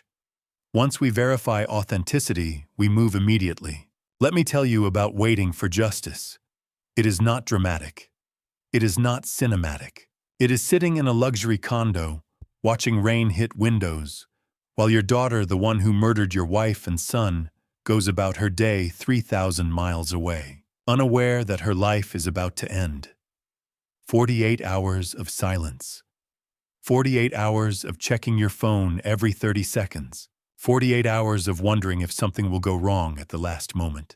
The rain never stopped. Vancouver wept for 2 days straight, while I watched the harbor and waited for my daughter's world to end. Eleanor stayed nearby handling legal preparations. I barely ate. I did not sleep. I watched news channels for any sign that Victoria suspected what was coming. Then at 4:47 p.m. on the second day, Diana Rourke called. Mr. Sullivan Forensics verified everything. The evidence is authentic, comprehensive, and damning. I held my breath. Warrant issued 30 minutes ago for Victoria Sullivan Hartley. Charges include embezzlement, wire fraud, conspiracy to commit murder, and 2 counts of first-degree murder. Arrest team deploys within 24 hours. 2 counts of first-degree murder. The FBI had enough evidence to prove Victoria not only planned the murders, but executed them. This was not just financial crimes anymore. Victoria faced life in prison without parole. When Diana said warrant issued, I sat down on the floor of that expensive condo and put my head in my hands. Not crying, not celebrating, just breathing. For the first time in weeks, I breathed without fear. Catherine had done it. From beyond the grave, my wife had destroyed our daughter. All I had done was survive long enough to pull the trigger. I hung up and allowed myself to feel hope for the first time since Catherine's funeral. 24 hours. Victoria would be in handcuffs within 24 hours. Then Eleanor's phone rang. Her face went pale as she listened. She hung up without speaking and turned to me with an expression I could not read. "Robert," she said slowly, "I just got a call from my contact at Vancouver PD. They received an inquiry this morning from Phoenix Police.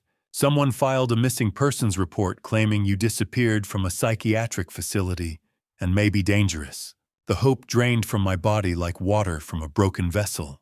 Victoria knew I was alive, and she was trying to have me committed before I could testify. November 15th, 2018, 5:47 a.m. Phoenix time. I watched my daughter get arrested on live television. The FBI had tipped off the media. Diana's idea to control the narrative before Victoria's lawyers could spin it. I stood in Eleanor's Cole Harbor condo 3,000 miles away and watched Victoria Sullivan Hartley walk out of her Scottsdale mansion in handcuffs. There she was, my daughter, my firstborn, the girl who used to fall asleep in my arms, walking out of her stolen mansion surrounded by FBI agents. Her mask cracked on live television. For one unguarded moment, the cameras caught something real behind her eyes. Not fear, not remorse. Rage. Pure, burning rage at being outsmarted by her dead mother. Marcus was arrested 20 minutes later in Scottsdale. Eleanor confirmed both were in federal custody. The news anchors described the charges: embezzlement, wire fraud, conspiracy to commit murder, and 2 counts of first-degree murder. I held my father's Seiko watch and watched my daughter get arrested on television. The same hand that once held hers as she learned to walk now gripped the watch face hard enough to leave marks. 40 years. I spent 40 years loving Victoria, protecting her, building a legacy for her. And she spent those 40 years becoming something I could not recognize. When did I lose her? Was she ever really mine? It does not feel like victory, I told Eleanor. It feels like the end of everything. 3 days later, Victoria struck back. Her legal team produced a newly discovered document, a forged contract from 2008, allegedly showing I had orchestrated the embezzlement scheme and set up Victoria to take the fall. The document claimed I planned to flee the country with company funds and frame my own daughter. Victoria's lawyers filed for immediate dismissal, arguing I was the true criminal and Victoria was being persecuted by her mentally unstable father. You think the arrest is the end? You think handcuffs mean justice is served? Victoria's lawyers filed their counterattack 3 days later. Suddenly, I was the criminal, a mentally unstable old man who had framed his own daughter. The same news anchors who called Victoria a monster were now questioning my sanity. That is what money buys you. Not innocence. Doubt. And doubt is almost as good. Eleanor read me the legal filing. She is claiming you masterminded everything. A forged contract dated 2008, your signature on documents authorizing shell company creation. I have never seen those documents, I said. They are fabricated. Of course they are. But they are good forgeries. This will take time to disprove. Time she is using to poison the jury pool. Even from jail, Victoria was still fighting, still dangerous, still capable of manipulation. Eleanor studied the forged documents for hours, looking for cracks. Then she found one. "Robert," she said, pointing at the 2008 contract's notary seal. "This notary, Harold Finch. He died in 2006, 2 years before this document was supposedly signed." She looked up with a predator's smile. "Victoria's forgery has a fatal flaw. We can prove it is fake. But we need someone who knew the notary, someone who can testify about the timeline." She pulled out her phone. "I am calling your brother James." He worked with Finch at Sullivan Industries. If he will testify, Victoria's entire defense collapses. James, the brother I had wronged 8 years ago, the brother who had helped me escape to Phoenix. Now Eleanor wanted him to testify against his niece, to help put Victoria in prison for life. The destruction of my family was almost complete. But there was one more piece to fall. March 15th, 2019. Federal Courthouse, Phoenix. I sat 15 feet from my daughter for the first time since she tried to have me killed. Victoria wore a gray Armani suit. Her armor, her costume of respectability. She never once looked at me. Not during jury selection, not during opening statements, not when the prosecution called my name. James had testified the day before. He told the jury about Harold Finch, the notary who died in 2006, 2 years before the forged contract was supposedly signed. Chemical analysis proved the ink was manufactured in 2018. Victoria's forgery collapsed in a single afternoon. Now it was my turn. Have you ever testified against your own child? Have you ever sat in a witness box, raised your hand, sworn to tell the truth, and then described how your daughter murdered your wife and son? I have. I looked at the jury, 12 strangers who would decide my daughter's fate, and I told them everything. Every document, every video, every lie. And I felt nothing. No satisfaction, no relief, just the hollow knowledge that I was doing what had to be done. The prosecutor walked me through the evidence methodically. Financial records, shell companies, wire transfers, then the videos. Victoria's face on screen discussing how to eliminate the old problem. Her browser history showing brake sabotage searches. Phone recordings of her ordering the arrangement. Victoria watched it all without expression. She still would not look at me. On day 3, the prosecution played Michael's final message. When my son's voice filled that courtroom, time stopped. My 28-year-old son dead for 5 months speaking to a room full of strangers about why his sister killed him. Dad, if you are hearing this, Mom and I did not make it. Victoria killed us. She killed us because we found out what she did, and we tried to protect you. I gripped the witness box rail until my knuckles turned white. I am not afraid, Dad. I am proud. Mom and I chose this. We chose to protect you. The courtroom was silent except for my son's voice. Juror number 4 wiped her eyes. Juror number 9, a retired Marine, had tears streaming down his face, and Victoria sat frozen listening to her brother explain why she murdered him. Her face showed nothing. But beneath the defense table, her hands were shaking. The brother she killed was testifying against her from beyond the grave. Even Victoria's control could not fully mask the impact. No further questions, Your Honor, the prosecutor said. The prosecution rested. I thought it was over. I thought the evidence had spoken. I thought Michael's voice had sealed Victoria's fate. Then Victoria's defense team called their final witness. Diana Rourke's face went pale when she heard the name. Marcus Hartley, Victoria's husband, her co-conspirator. The man who had planned murders with her on video. He walked to the stand in an orange jumpsuit, took the oath, looked directly at Victoria for the first time since his arrest. I have agreed to testify for the defense, he said, because Victoria Sullivan Hartley is innocent. I acted alone. Every crime, the embezzlement, the murders, was my decision. She knew nothing. The courtroom erupted. The judge called for order. Diana was on her feet, objecting, but I watched Victoria's face.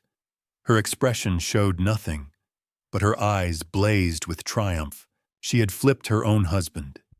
Even facing life in prison, Marcus was taking the fall for her. Whatever she had promised him, whatever she had threatened, it had worked. Victoria still had moves left, and she had just played her best one. The prosecution destroyed Marcus in 45 minutes. Diana Rourke played the murder planning videos where Victoria gave explicit orders while Marcus nodded and took notes. She showed wire transfers from Victoria's personal account to shell companies. She presented emails discussing eliminating the problem. Marcus's confession collapsed under cross-examination, and the jury saw a desperate man lying to save a wife who had manipulated him into taking the fall. Victoria's final gambit became additional evidence of her sociopathy. The jury retired to deliberate at 11 in the morning on a Tuesday. I sat in the courthouse gallery, unable to eat, barely able to breathe. The wooden bench felt like stone beneath me. James arrived at noon and sat beside me without speaking. The courtroom smelled of old wood and nervous sweat, the air stale from too many bodies in a closed space. At 3 o'clock, Maria Gonzalez walked through the gallery doors. She had driven from Nevada after I called weeks ago to thank her. She squeezed my hand once and sat on my other side. We waited. The jury deliberated for 3 full days, 72 hours of examining 87 documents, 94 video files, and 47 minutes of Michael's testimony from beyond the grave. 72 hours of dissecting my daughter's crimes while I sat in that courthouse hallway, unable to leave, unable to eat, barely able to breathe. James brought coffee. Maria brought food I could not swallow. Eleanor checked in twice daily with updates that were never updates. The jury is still deliberating, that is all anyone could say.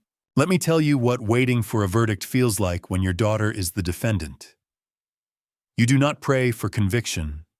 You cannot. Some part of you, the part that held her as a baby, that cheered at her graduation, that walked her down the aisle, still hopes for a miracle, still hopes there has been a mistake, still hopes you will wake up and none of this will be real. But you do not wake up. The hours stretch into days, and you sit in that courthouse hallway watching other families come and go.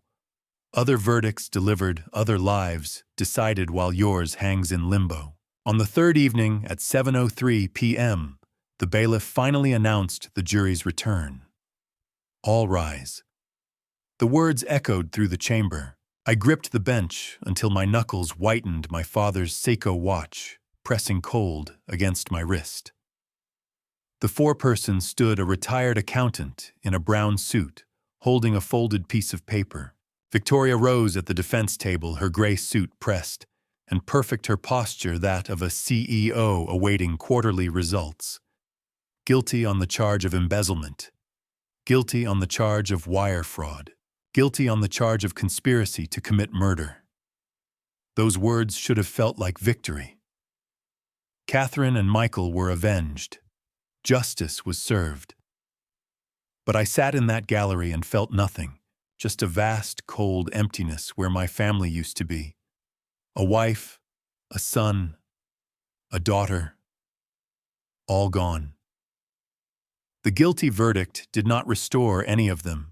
It just confirmed that everything I had built in 63 years had been burned to ash by my own child.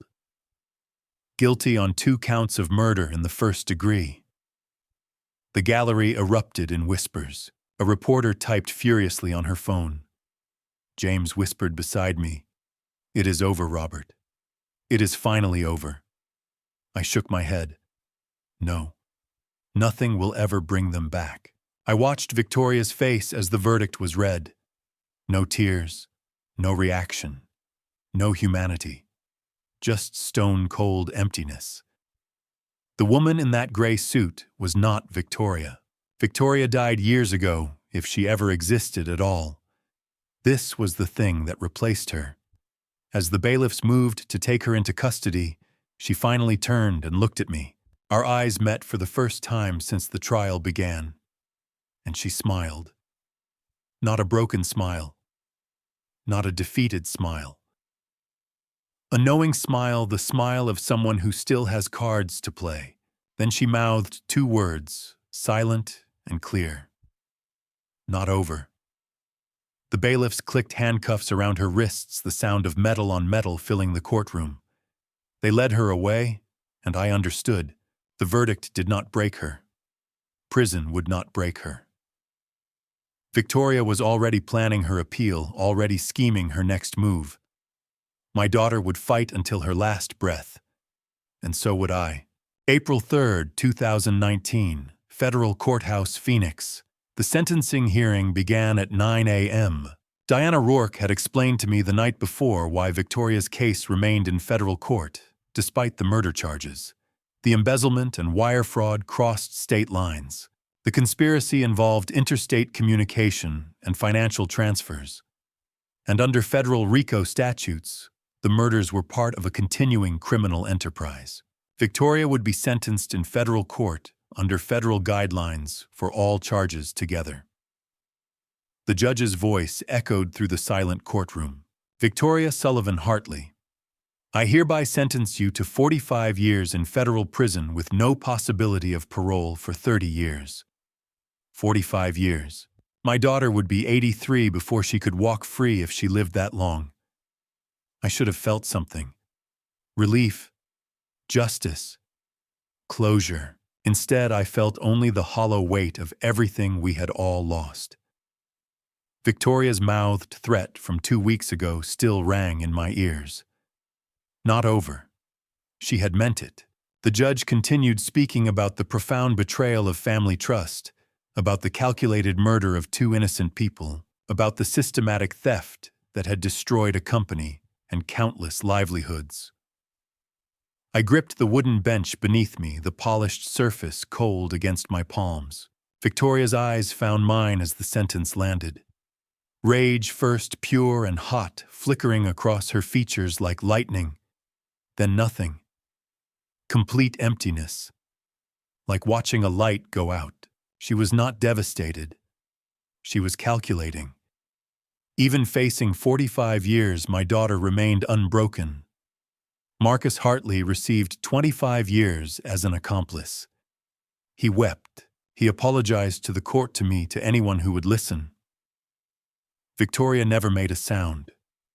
She stood motionless in her gray suit while bailiffs approached with handcuffs. The courthouse air smelled of old wood and nervous sweat, and I tasted nothing. I had not eaten in 2 days. Do you know what it feels like to watch your child receive a 45-year sentence? There is no guidebook, no support group, no card that says, sorry, your daughter is a convicted murderer. I sat in that courtroom and watched Victoria's life end, not physically, but in every way that matters.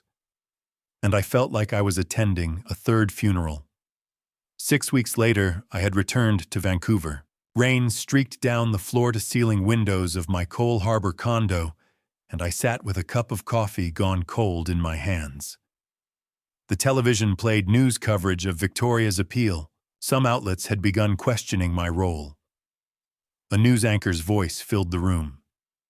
Questions remain about Robert Sullivan's involvement. Some analysts suggest evidence may have been manufactured.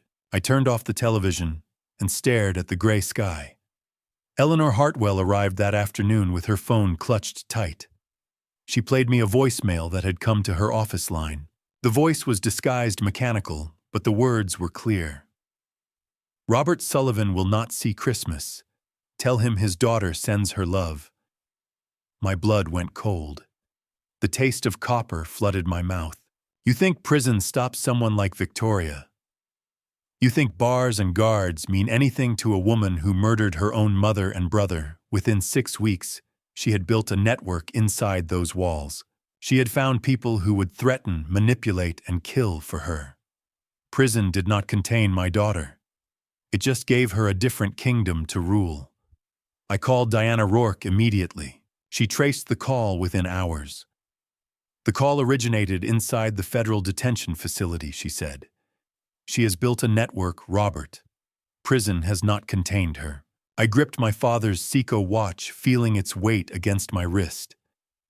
I survived her once, I told Diana. I will survive her again. Diana called the next morning with worse news. We identified the person who made the threat, she said. An inmate named Karen Voss. She says Victoria paid her not with money, but with information. My hands trembled. What information? Diana paused.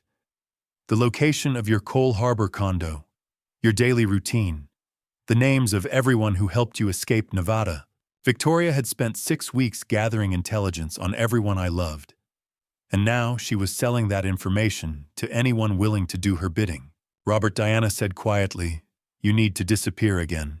She is not finished with you. I did not run. Two FBI agents moved into the condo across the hall.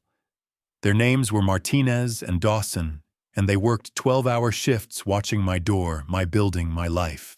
Diana Rourke had convinced the Bureau that I was a material witness under active threat. For the first time in months, I slept through the night. The news came in pieces over the following weeks. Forensic experts had examined Victoria's latest forged document, a 2009 contract.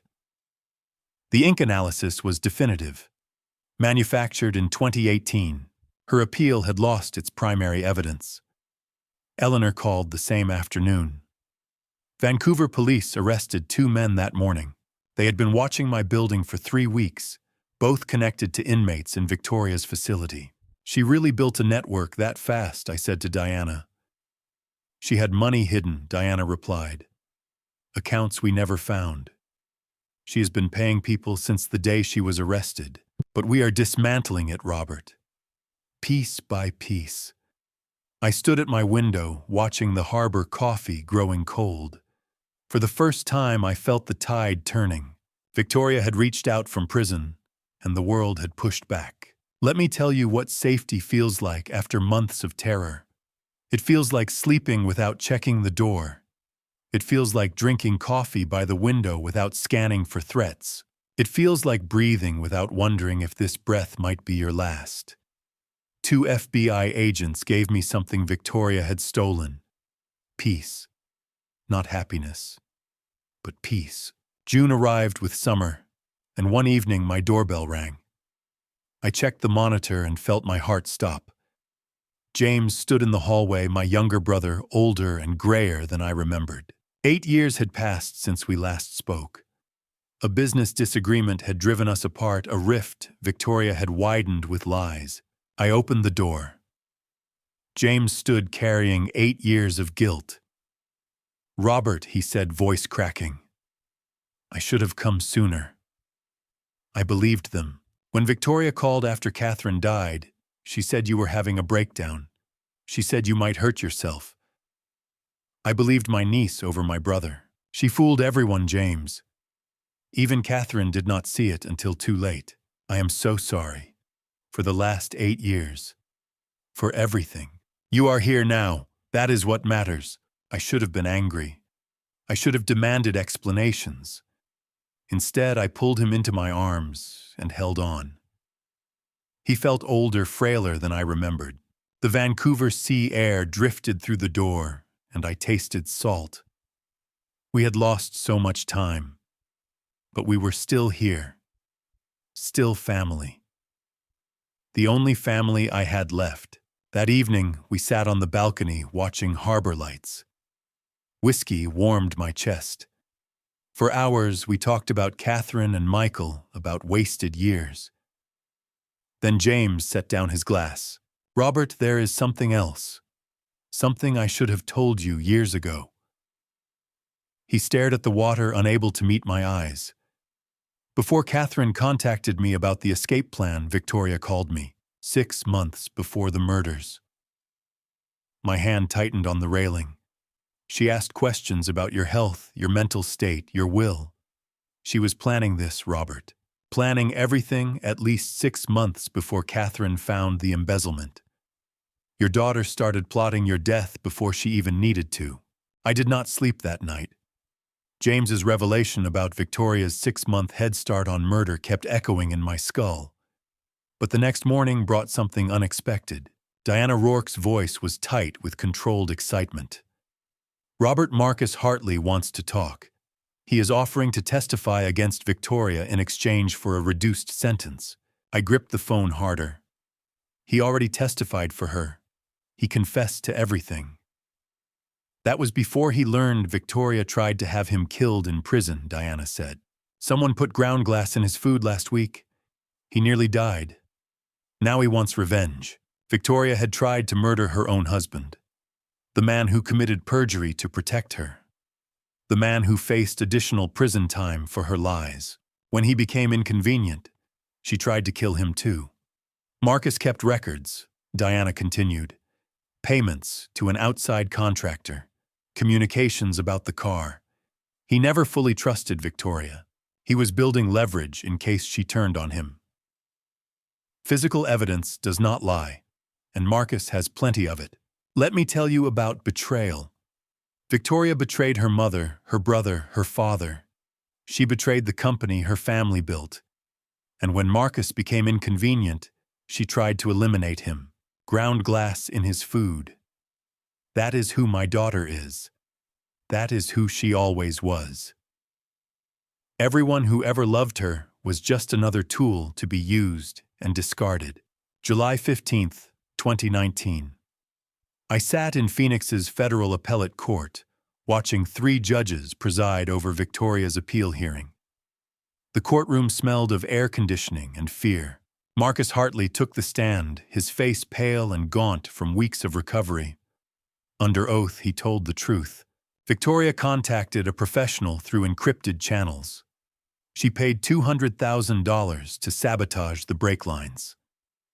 I have the wire transfers. I have the communications. I have a recording of her saying, and I quote, "Make sure it looks like an accident." The courtroom went silent. I tasted copper in my dry mouth. Then Victoria exploded. Her scream was not human. It was feral, something that had worn a mask for 40 years, and finally tore it off. "You lying bastard," she shrieked. "I will kill you. I will kill you myself." Guards wrestled her down while she thrashed and screamed death threats. Judges banged gavels. Lawyers scrambled backward. I sat frozen, watching my daughter become a monster in front of the entire world. And I felt nothing but relief that everyone could finally see what I had seen. The appeal was denied that same day. Victoria's sentence stood. 45 years, no parole for 30. But as guards dragged her from the courtroom, she twisted in their grip and found my eyes. Her voice cut through the chaos, cold and clear despite her rage. "You think this is over? I have people everywhere. Maria Gonzalez, the nurse who helped you. I know where she lives. I know where her grandchildren go to school. You took everything from me, Daddy. Now I am going to take everything from you." One person at a time. The guards hauled her through the doors, but her words stayed behind. Maria, the woman who had saved my life with nothing but blankets and kindness and a borrowed car. She had asked nothing in return, except that I survive.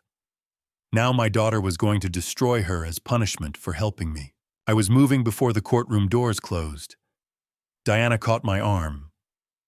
"Robert, we have agents en route." But I could not wait. Maria Gonzalez had given me everything when I had nothing. Now Victoria's hatred was reaching across prison walls to punish her for that kindness.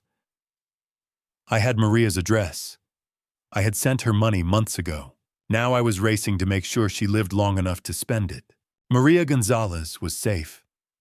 FBI agents reached her before anyone else did, relocating her and her family to a protected location within 6 hours of Victoria's threat. I paid for everything. New identities, new home, new life. It was the least I could do for the woman who had saved mine. Catherine's $52 million finally served a purpose I could feel proud of. But Victoria was not finished fighting. She never would be. In August 2019, I sat in Phoenix's federal appellate court one final time. Based on Marcus's testimony and the murder-for-hire evidence, prosecutors had filed additional charges. The judge's voice echoed through the chamber. Given the additional evidence of premeditated murder-for-hire, this court sentences Victoria Sullivan Hartley to life imprisonment without the possibility of parole. Victoria heard her life sentence with no expression, no rage, no tears, just empty eyes staring at nothing. I wondered if she was already planning her next move. Do you know what life without parole means? It means Victoria will wake up every morning in a cell until the day she dies. No release date, no hope, no future. For most people, that sentence would bring despair. For Victoria, it brought clarity. She had nothing left to lose. and someone with nothing to lose is the most dangerous person alive. September proved me right. Victoria faked a medical emergency. Guards found her unconscious in her cell with apparent self-harm injuries. When they rushed her to the prison hospital, she attacked a guard with a concealed blade, stole his uniform, and made it 50 yards before being recaptured. Diana called with the news. She nearly made it. Faked unconsciousness attacked when they moved her. Now she is in maximum security, solitary confinement. No more networks, no more contacts. A week later, Diana called again. Her voice was strange. "Robert, there is something else. Victoria has formally requested a visitation. She wants to see you. She says she has something to tell you. Something about Catherine. Something you do not know. Let me ask you something. If the person who murdered your wife and son, your own daughter, requested to see you from prison claiming she had secrets about your dead wife, would you go? Would you give her that power? Would you sit across from the monster who destroyed your family and let her speak? I did not know the answer. Part of me wanted to refuse to deny her anything. But another part, the part that still remembered Catherine's face, needed to know what Victoria knew. I flew to Arizona 3 days later. Maximum security visitation. Bulletproof glass-monitored phones, armed guards at every door. The air smelled of disinfectant and recycled fear. Victoria was waiting when I arrived.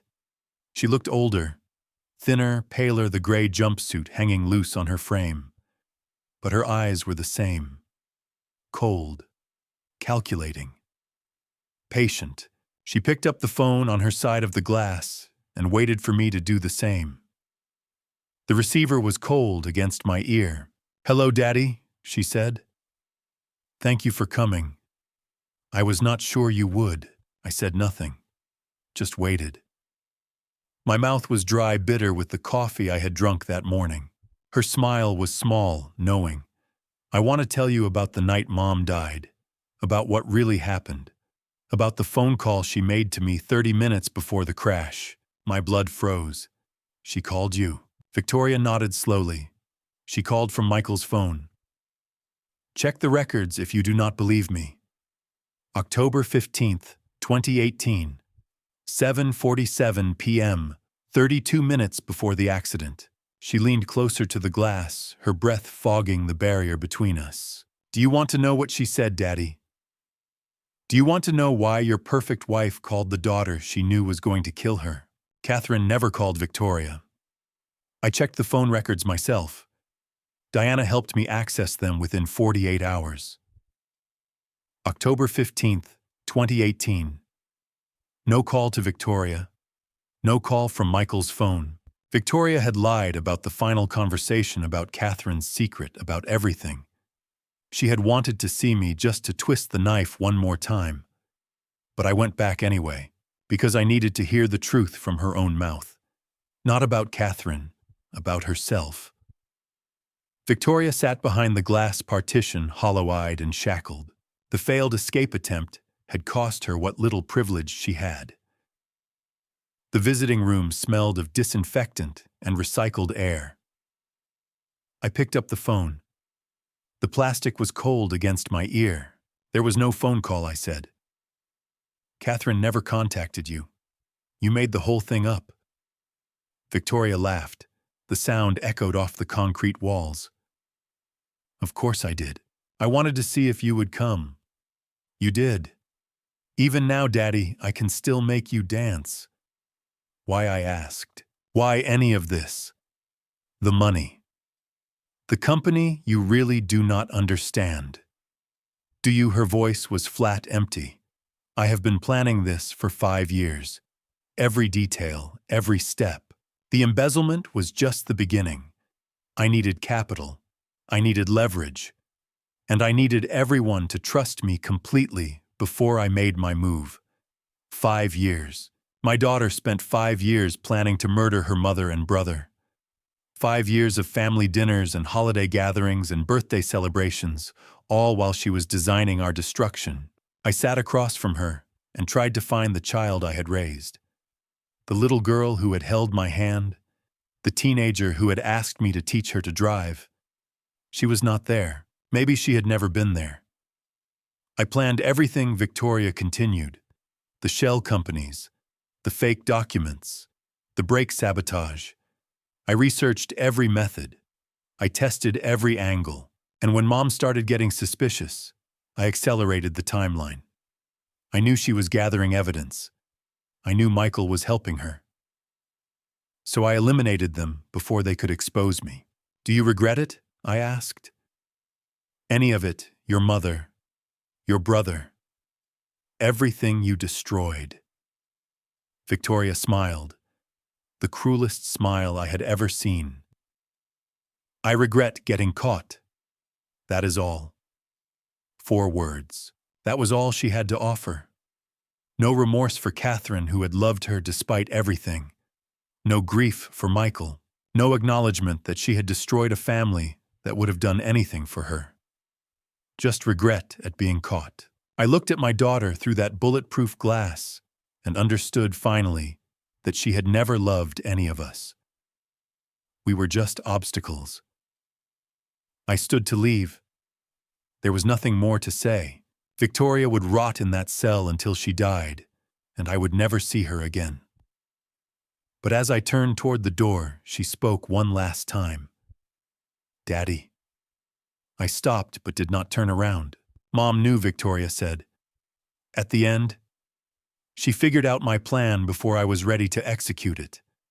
That is why she built all those escape routes for you. But she did not run.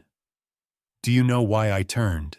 Victoria's smile made bile rise in my throat. She stayed because she thought she could save me. She thought if she just gathered enough evidence, she could get me help instead of prison, therapy instead of punishment.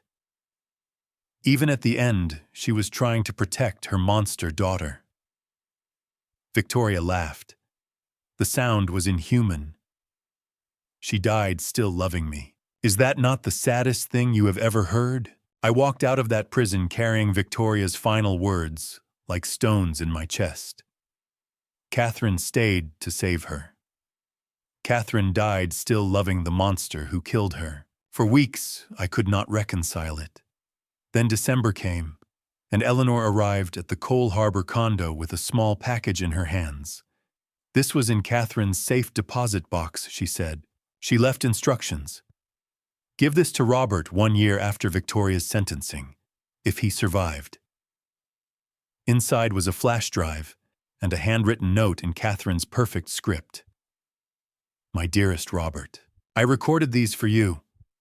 Watch them when you are ready to understand everything. I love you. Always. Catherine. I plugged the drive into my laptop and pressed play. Catherine's face filled the screen. Alive. Beautiful. Speaking to me from beyond the grave. Robert, if you are watching this, I did not survive. I need you to understand. I knew about Victoria long before the embezzlement. I spent years watching her, hoping she would change. Every time I found another lie, another manipulation, I told myself it was the last one, that she would get better, that I could save her. I was wrong. By the time I found the embezzlement, I knew the truth. Victoria was not broken. She was not sick. She was simply empty, and she was going to destroy us all.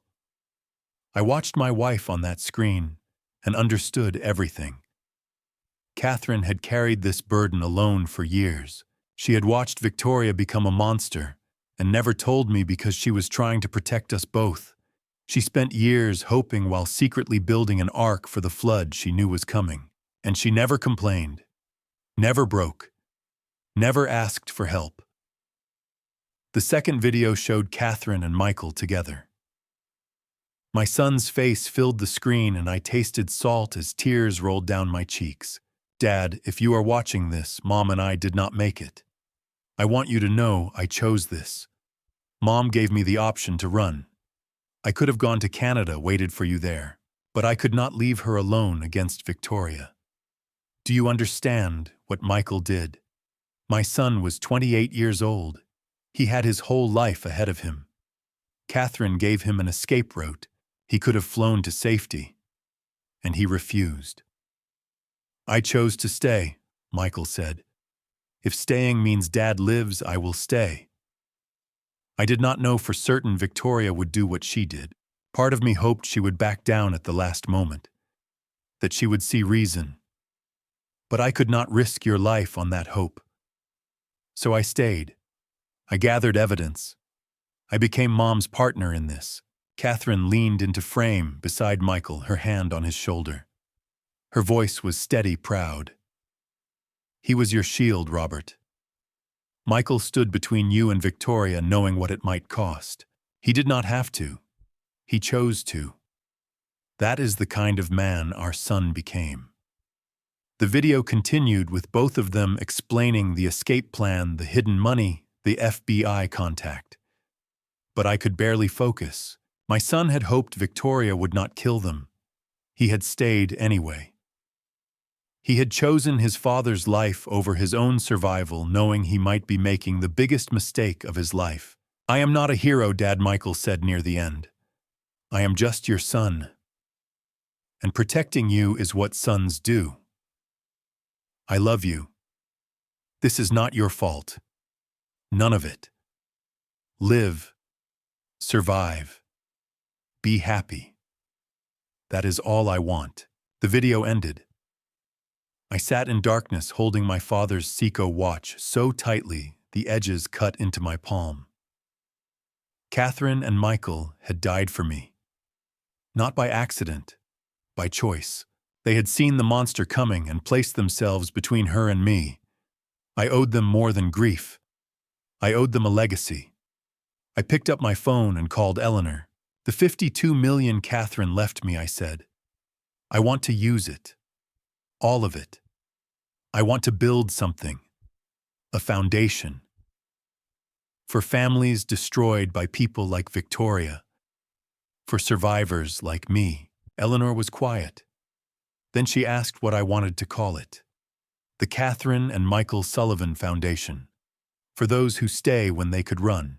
The Catherine and Michael Sullivan Foundation was established in January 2020. But before we could launch, James found me on the balcony at midnight, staring at the harbor lights. He did not speak at first, just stood beside me, two brothers who had lost so much finally standing together again. Then he reached into his jacket and pulled out an envelope. "Catherine gave this to me 2 years ago," he said. "She made me promise to give it to you only after everything was over, only when you were ready." I recognized her handwriting on the front, just my name. Robert. 2 years. Catherine had entrusted this letter to James 2 years before she died. Even her final words of love had been carefully timed, given only when I would be strong enough to receive them. I opened the envelope with trembling fingers. Inside was a single piece of cream-colored stationery, the kind Catherine used for important occasions. Her handwriting filled just 3 lines. 3 sentences that would stay with me for the rest of my life. "Robert, you are the strongest man I have ever known, even if you never believed it yourself. I have never been happier than the 34 years I spent as your wife. Live the rest of your life as if I am still beside you, because I am." I read those 3 sentences 7 times that night. Each time I found something new, a turn of phrase, a memory embedded in her words, a piece of her I could still hold on to. Catherine had reduced a lifetime of love into 3 perfect sentences. No wasted words, no unnecessary explanations, just the essence of everything we had been to each other. I whispered her final words into the Vancouver night and swore I felt her hand on my shoulder. Not a ghost, not imagination, just love transcending everything Victoria tried to destroy. "I will, Catherine," I whispered. "I promise. I will."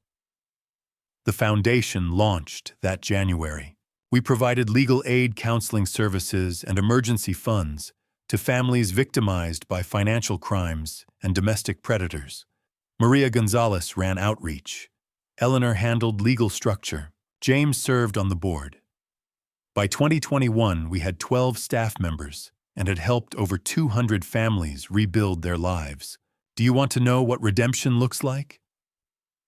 It looks like Maria, the nurse who saved me with blankets and kindness, now helping families who have nowhere else to turn. It looks like James, the brother I pushed away for 8 years, rebuilding what was broken. It looks like 200 families who might have lost everything now standing because Catherine and Michael's sacrifice gave them somewhere to fall. Every family saved was a defeat for Victoria. The Sullivan name now stood for healing instead of betrayal. Every person we helped proved that love is stronger than hate. April 2022. I walked through the foundation offices past photos of Catherine and Michael on every wall, past the staff who had become family, past everything we had built from ashes. The work was not just a memorial. It was a living testament to the people who had chosen love over fear, sacrifice over survival. Catherine's 3 sentences guided everything we did. You are the strongest man I have ever known. I had not felt strong standing at her grave, or fleeing through the desert, or watching my daughter's trial. But I felt it now. In the families we saved, in the lives we rebuilt, in the foundation that turned tragedy into hope. I have never been happier than the 34 years I spent as your wife. Neither had I, and no amount of Victoria's hatred could erase those decades of joy. Live the rest of your life as if I am still beside you because I am. And she was. In every decision I made, in every family we helped, in every moment I chose to build instead of destroy. Catherine was there. Always. I flew to Arizona. I sat in the prison waiting room for 3 hours, turning Victoria's letter over in my hands, preparing words I might never say. When the guard finally came, he told me Victoria had refused to see me. She had changed her mind.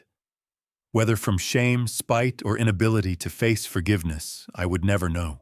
I left anyway. I left a letter with the warden sealed in an envelope with her name on it. 8 words.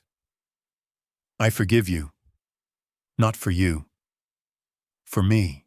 I walked out of that prison and did not look back. Victoria would die there alone with her choices, but I would not die with her. I had people who loved me. I had work that mattered. I had a life to live. Let me tell you about forgiveness.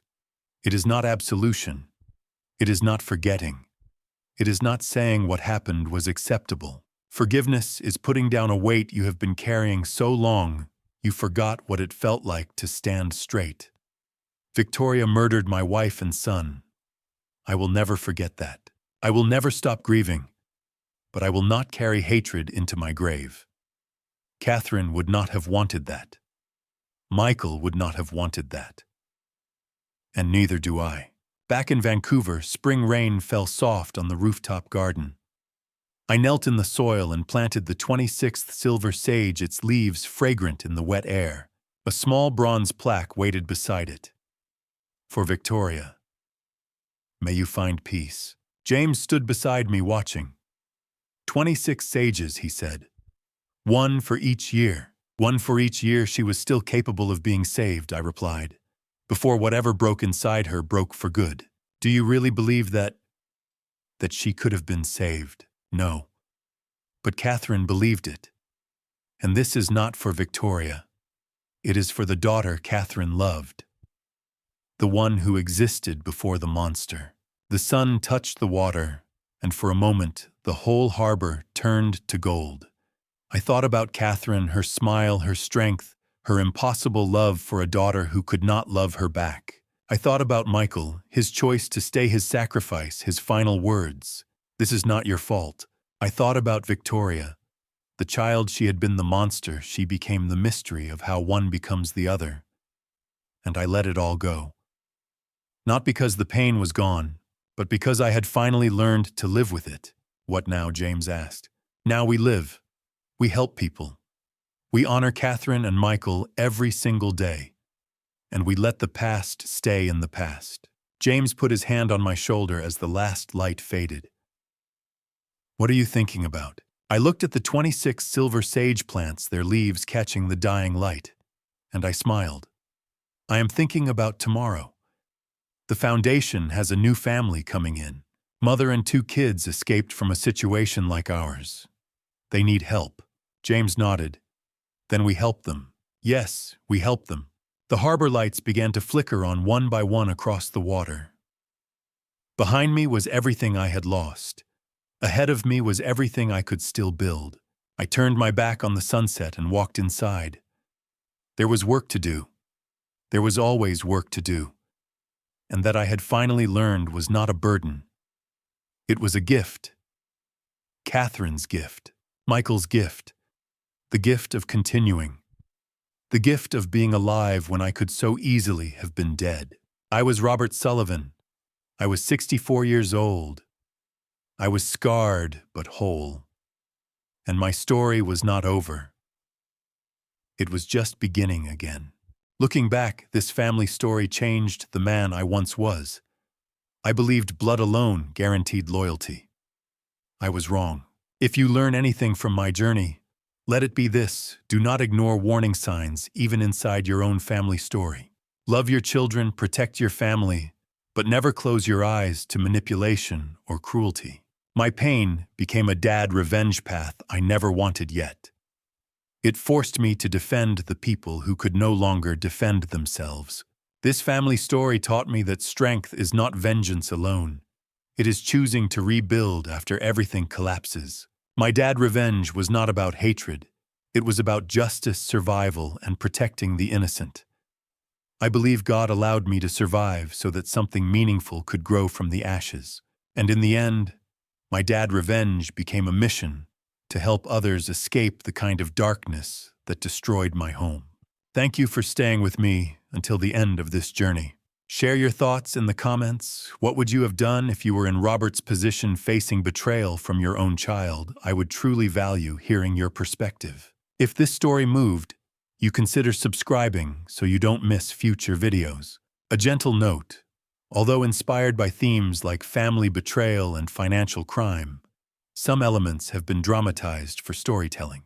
If this narrative isn't your style, feel free to explore other videos that might resonate more with you.